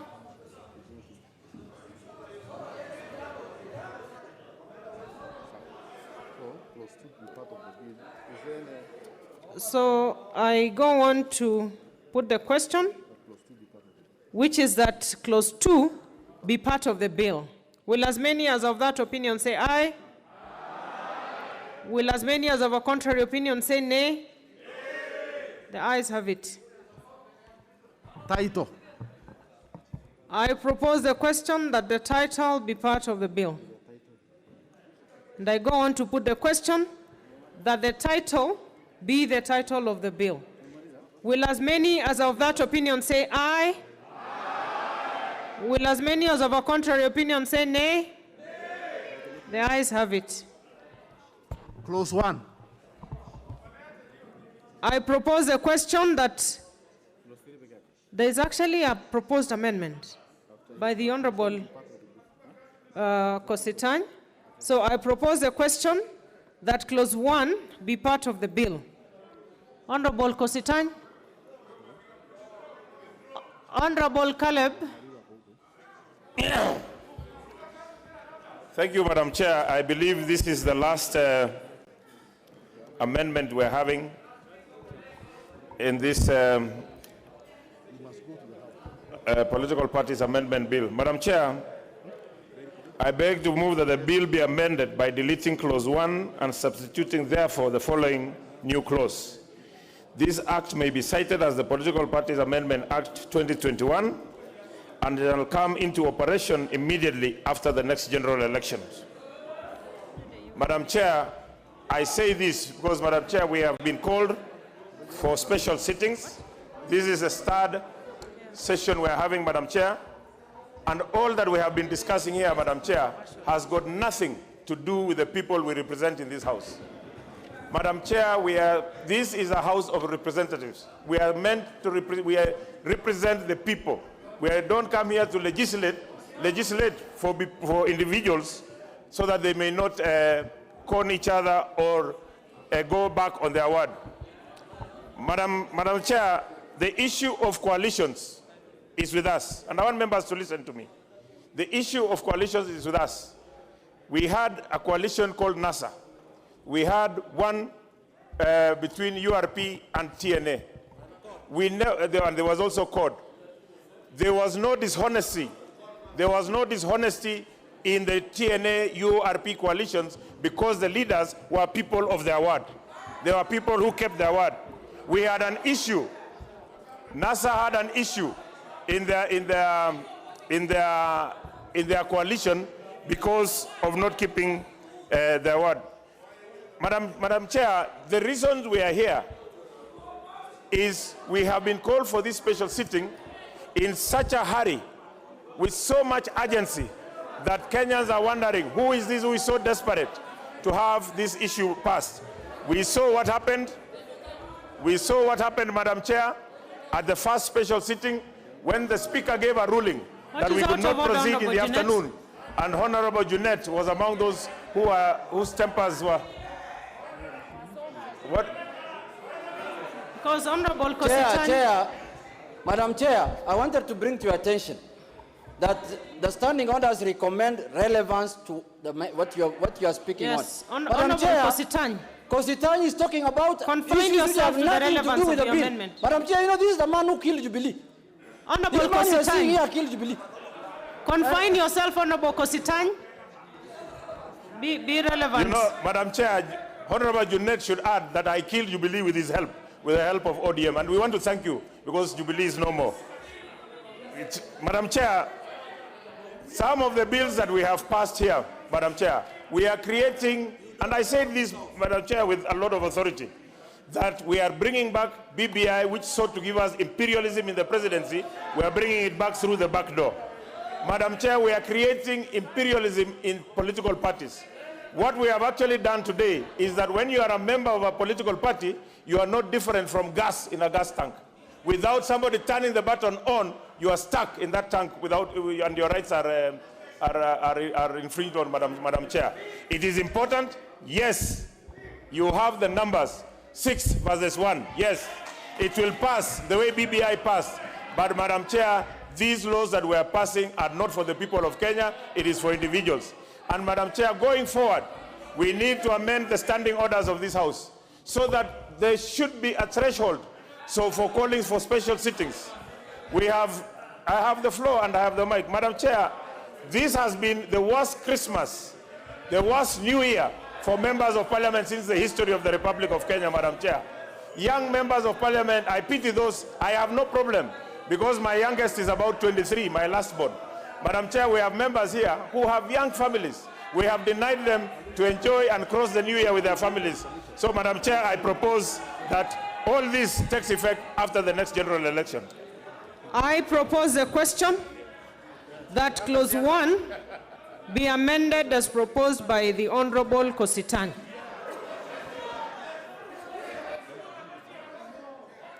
Honorable Jane Kihara.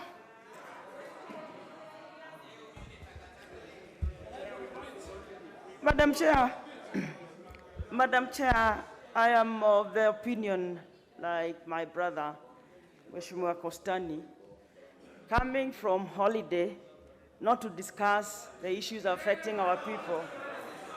Madam Speaker, what we need in this country is political hygiene. We don't need to take care of those who are conned. It's political hygiene is what we need. Madam Chair, we know people are dying in Lamu, and instead of talking about insecurity in Lamu, we are here protecting. Honorable Kiara, support the amendment by the Honorable Kositany. I support. You confine yourself to it. The Honorable Otiende Amolo.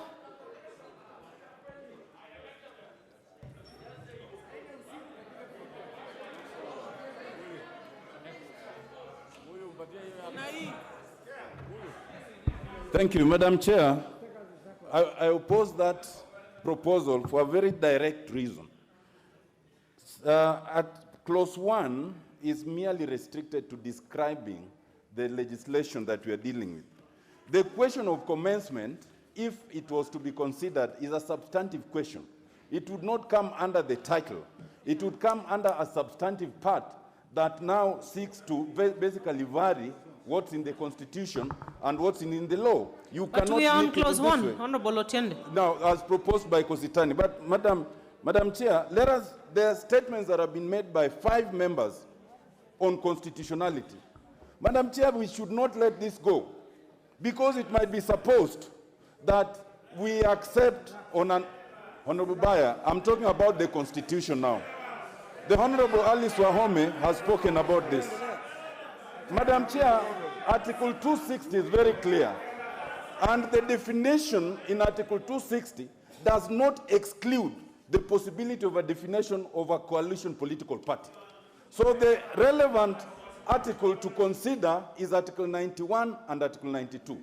Nobody pointed out anything. Are you on in clause Article 1, Honorable 91 and Otiende? 92 that is unconstitutional. And Honorable therefore, Otiende? Madam Chair, let us agree that there is no question of constitutionality. It is just a question of either, carrying the amendment or not. And now that it has been carried, let it rest there, Madam Chair. Thank you. I go on to put the question. Honorable members, I go on to put the question, which is that clause 1 be amended as proposed by the Honorable Caleb Kositany. Will as many as of that opinion say aye? Will as many as of a contrary opinion say nay? The nays have it. I put the question that clause 1 be part of the bill. Will as many as of that opinion say aye? Will many as of a contrary opinion say nay? The ayes have it.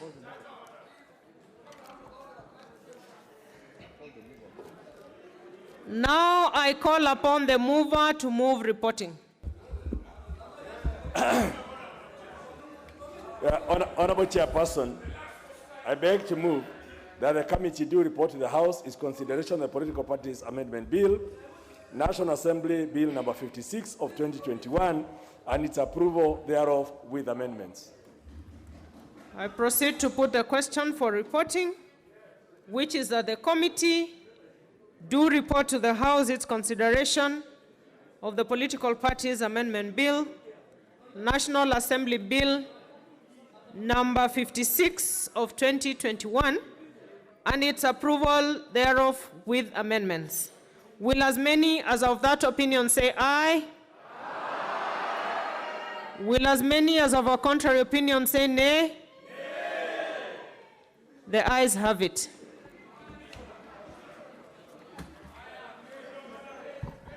Honorable members, Madam Speaker. Honorable members, Mr. Speaker.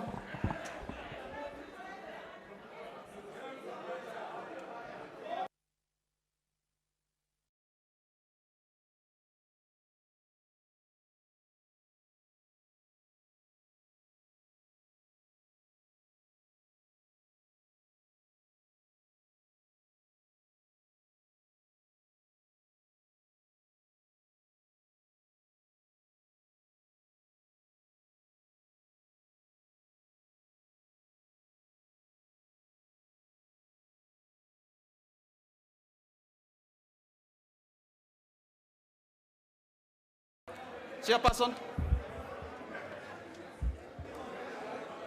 Honorable Speaker, I beg to report that the Committee of the Whole House has considered the Political Parties Amendment Bill, National Assembly Bill number 56 of 2021, and approved the same with amendments. Mover.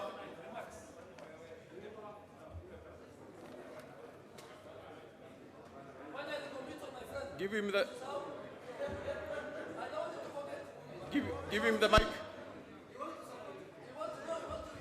Honorable Leader.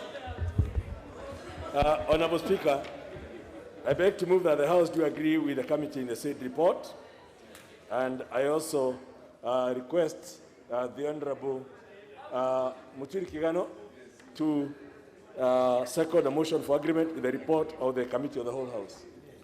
Honorable Muturi Kigano. Just do it there.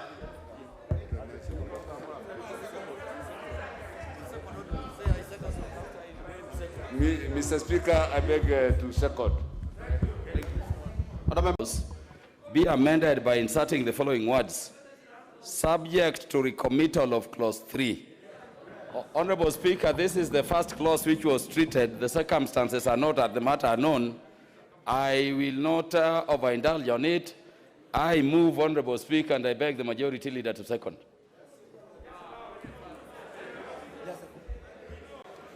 Honorable Speaker, I beg to second for the purpose of cleaning up the record.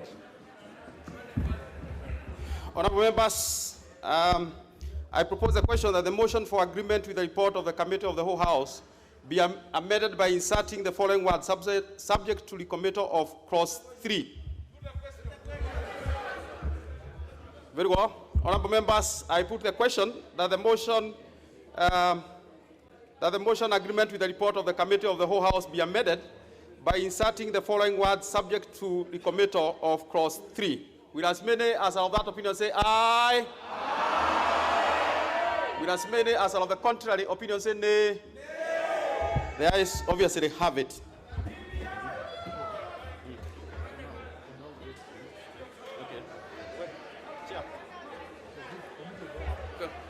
Honorable members, order members. Committee of the Whole House.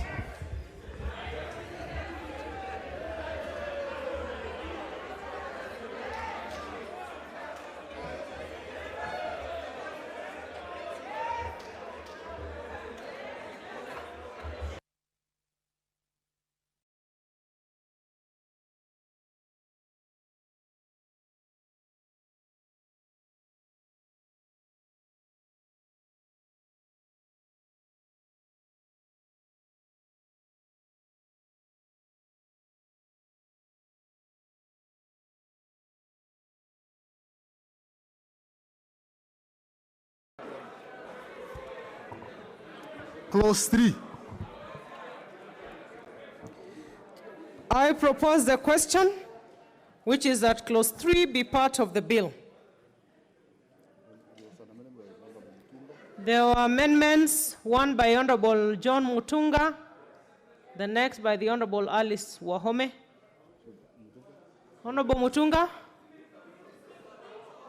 we are on recommittal.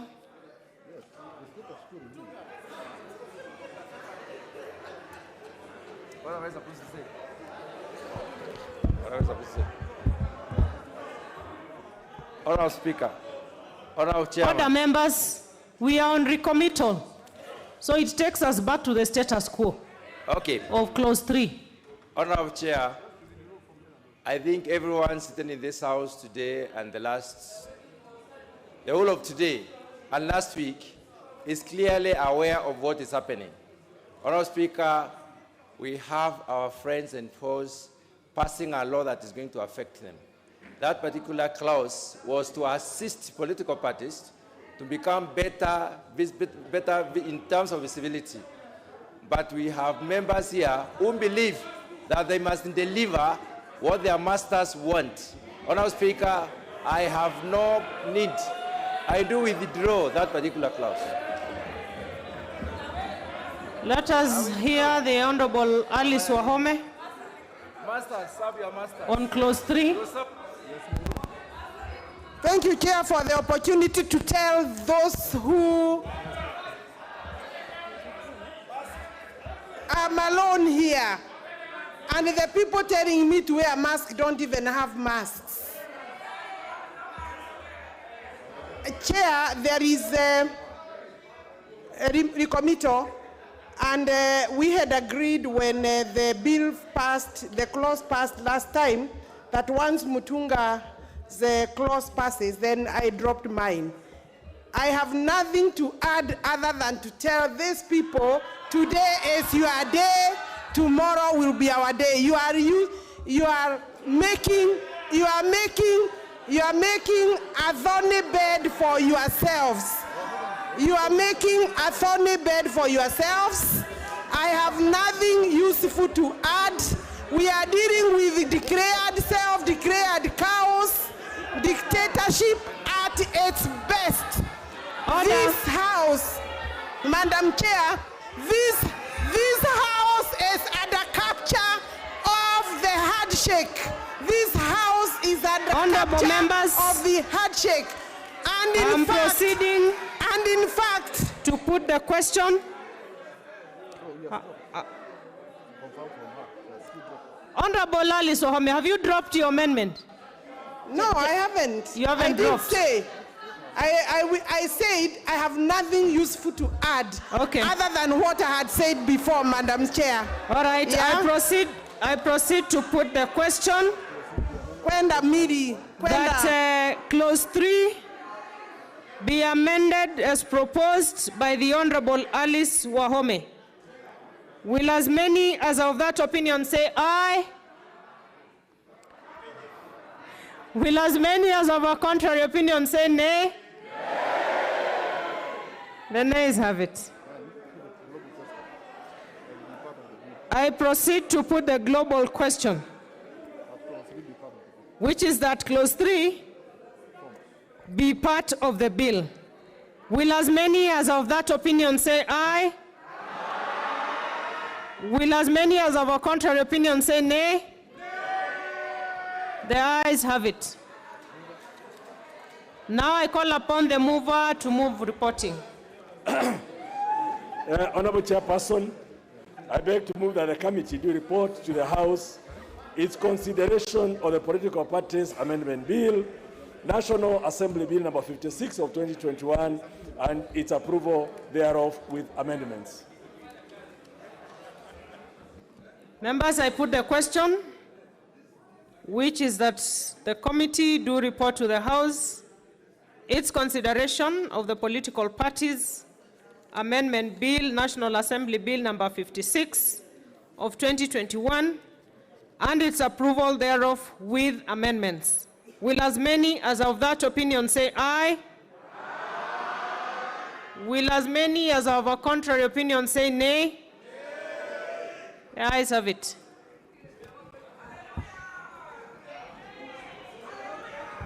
Honorable members, Mr. Speaker.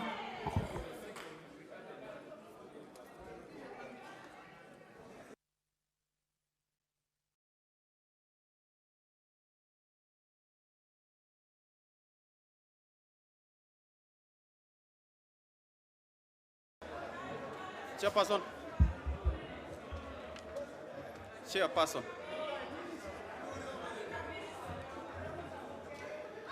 Honorable Speaker, I beg to move that the House do agree. To report.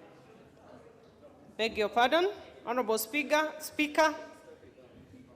I beg to report that the Committee of the Whole House has considered the Political Parties Amendment Bill, National Assembly Bill number 56 of 2021, and approved the same with amendments. Mover. Honorable Speaker, I beg to move that the House do agree with the committee in the said report. I also request the Honorable Junet Mohammed to second the motion for agreement with the report of the Committee of the Whole House. Honorable Junet.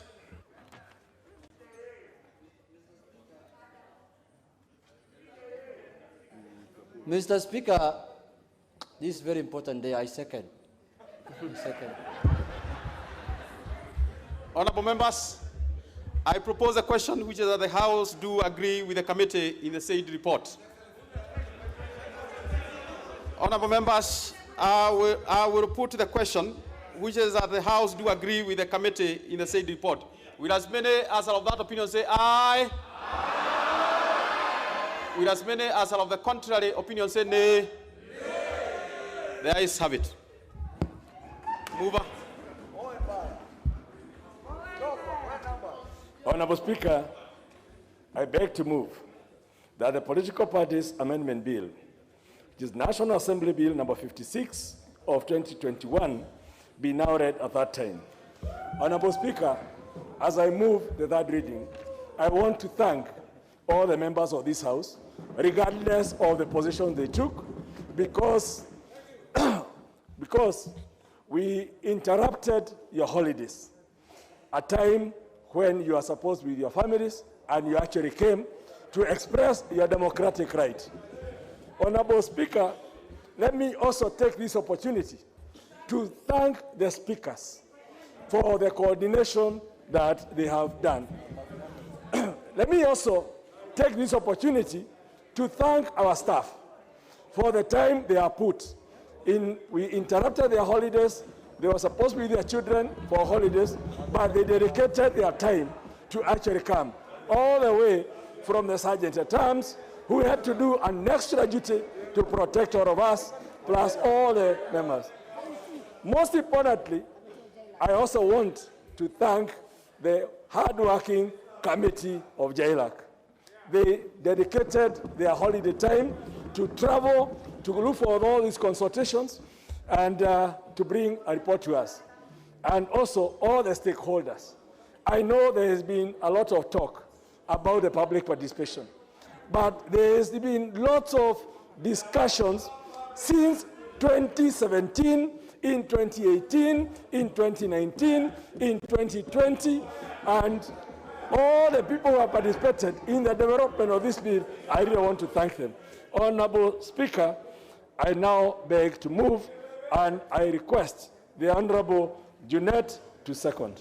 Honorable Junet. Yeah, thank you, Mr. Speaker. Mr. Speaker, I stand to second. But, Mr. Speaker, I want to thank members on some on that side, some on this side, the people who helped us pass this bill. Me, I don't want to thank people who came here to fight us. Mr. Speaker, these people have done a good job. These are good people, Mr. Speaker. These are people who have understood what they are supposed to do. These are people who want to take this country forward, Mr. Speaker. Mr. Speaker, in any contest, there must be a winner and there must be a loser. We have won today as people who are together. The Azimio group, we have won. For sure, Mr. Speaker, we don't want to, we have the bragging rights tonight, Mr. Speaker. We have defeated Tanga very badly. They are bruised, Mr. Speaker. And I don't know whether they will recover from this one, Mr. Speaker. With those few remarks, Mr. Speaker, I second. Honorable members, I will propose a question which is that the Political Parties Amendment Bill, National Assembly Bill number 56 of 2021 be now read at that time. Order members, at least I'll give two people. I will give two people to speak, one from this side and one from this side. Honorable Adan Duare. Honorable Speaker, today is a great day. It's a great day, and I'm sure the people of Kenya who are watching will make a decision. Honorable Speaker, when this House was called a number of times for the special sitting on this bill, I decided to go to the Hansard room. And I decided to listen to all the 11th Parliament and look for specific.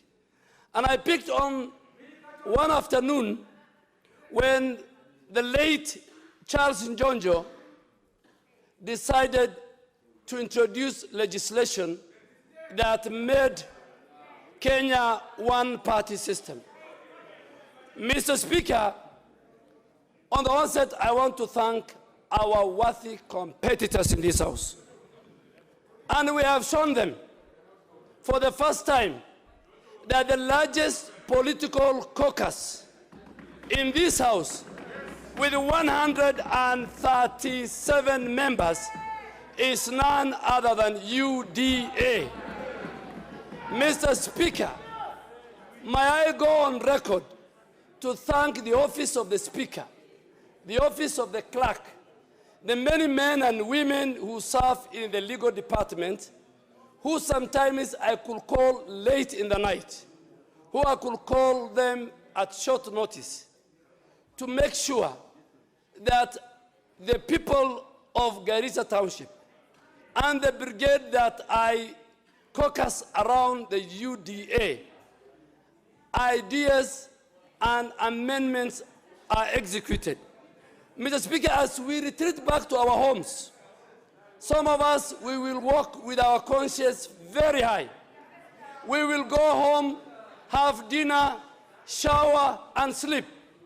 And I'm sure some other people will be around Parliament building for about 2 hours. What they will be doing, I don't know. And I don't want to speculate. Mr. Speaker, I want to go into history. I want to go into history that this House has passed a bill, a proposed bill. This bill will go to the Senate within the reading of Article 109 and 110. This bill, if in the event the Senate even do a comma, I will have another opportunity on this floor to deal with this bill.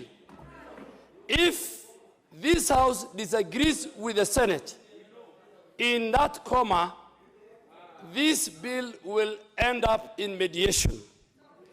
And Mr. Speaker, so as you retreat and you go to many other offices within the building, I want to prove, Mr. Speaker, within the building can mean your own offices. Relax. It can mean your own offices. It can be. Why are you guilty? I did not say anything. It can mean the bar. It can be the lounge. I'm only saying, as you go to other within the Honorable Jude Jomo, we are neighbors.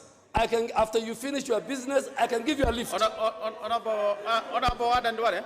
Let me finish. I'm sure Chair, you're concluding so that... Yeah. Now, Chair. Yeah.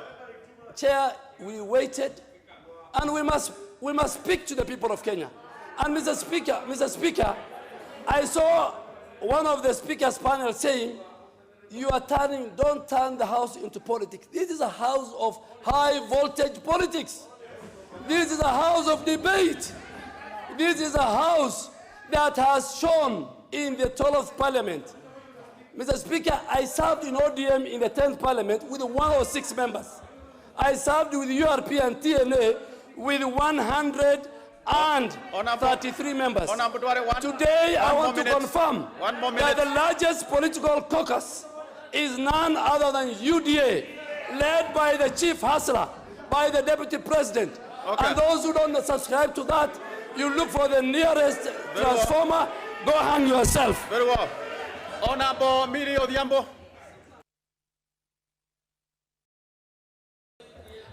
Thank you, Mr. Speaker, for giving me this opportunity.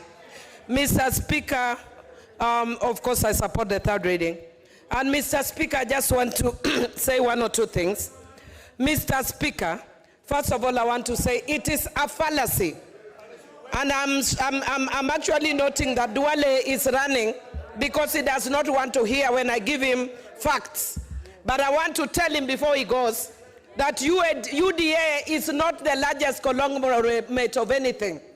Because in UDA they have Chama cha Mashinani, in UDA they have Chama cha Wadansas, in UDA they have KANU, in UDA they have ODM with Aisha, in UDA they have Jubilee, in UDA even here their Secretary General is an official member of ODM. So you are just people who are living a fantasy about a large party that is not large. Mr. Speaker, they've been talking to us about numbers outside there. When they have come here, we have discovered the numbers they are talking about are telephone numbers. They are not numbers of members in the House. When it has come to where the rubber hits the road, we have discovered the numbers that UDA has, telephone numbers, Mr. Speaker. Mr. Speaker, I also just want to say something, that UDA keeps talking and threatening us about courts, and I hope the courts are listening.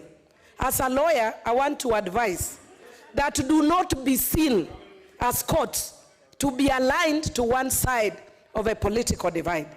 Because UDA cannot purport to say that when the numbers have defeated them here on issues which are not even constitutional, they want to tell us we are going to court. Why? And I want to tell you something.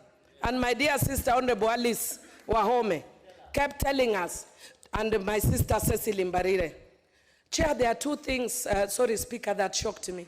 That when I was sitting here, I thank the Almighty God that in my lifetime, I saw Alice Wahome singing Bado Mapambano.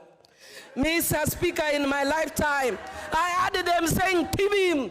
Mr. Speaker, in my lifetime, I heard them asking us to be mindful that we are a house, that we need to make law for posterity. We have been preaching this since I joined this parliament. So I am glad that finally you are converted. But you should not be converted for 2 minutes. Be converted for life. Make laws for posterity.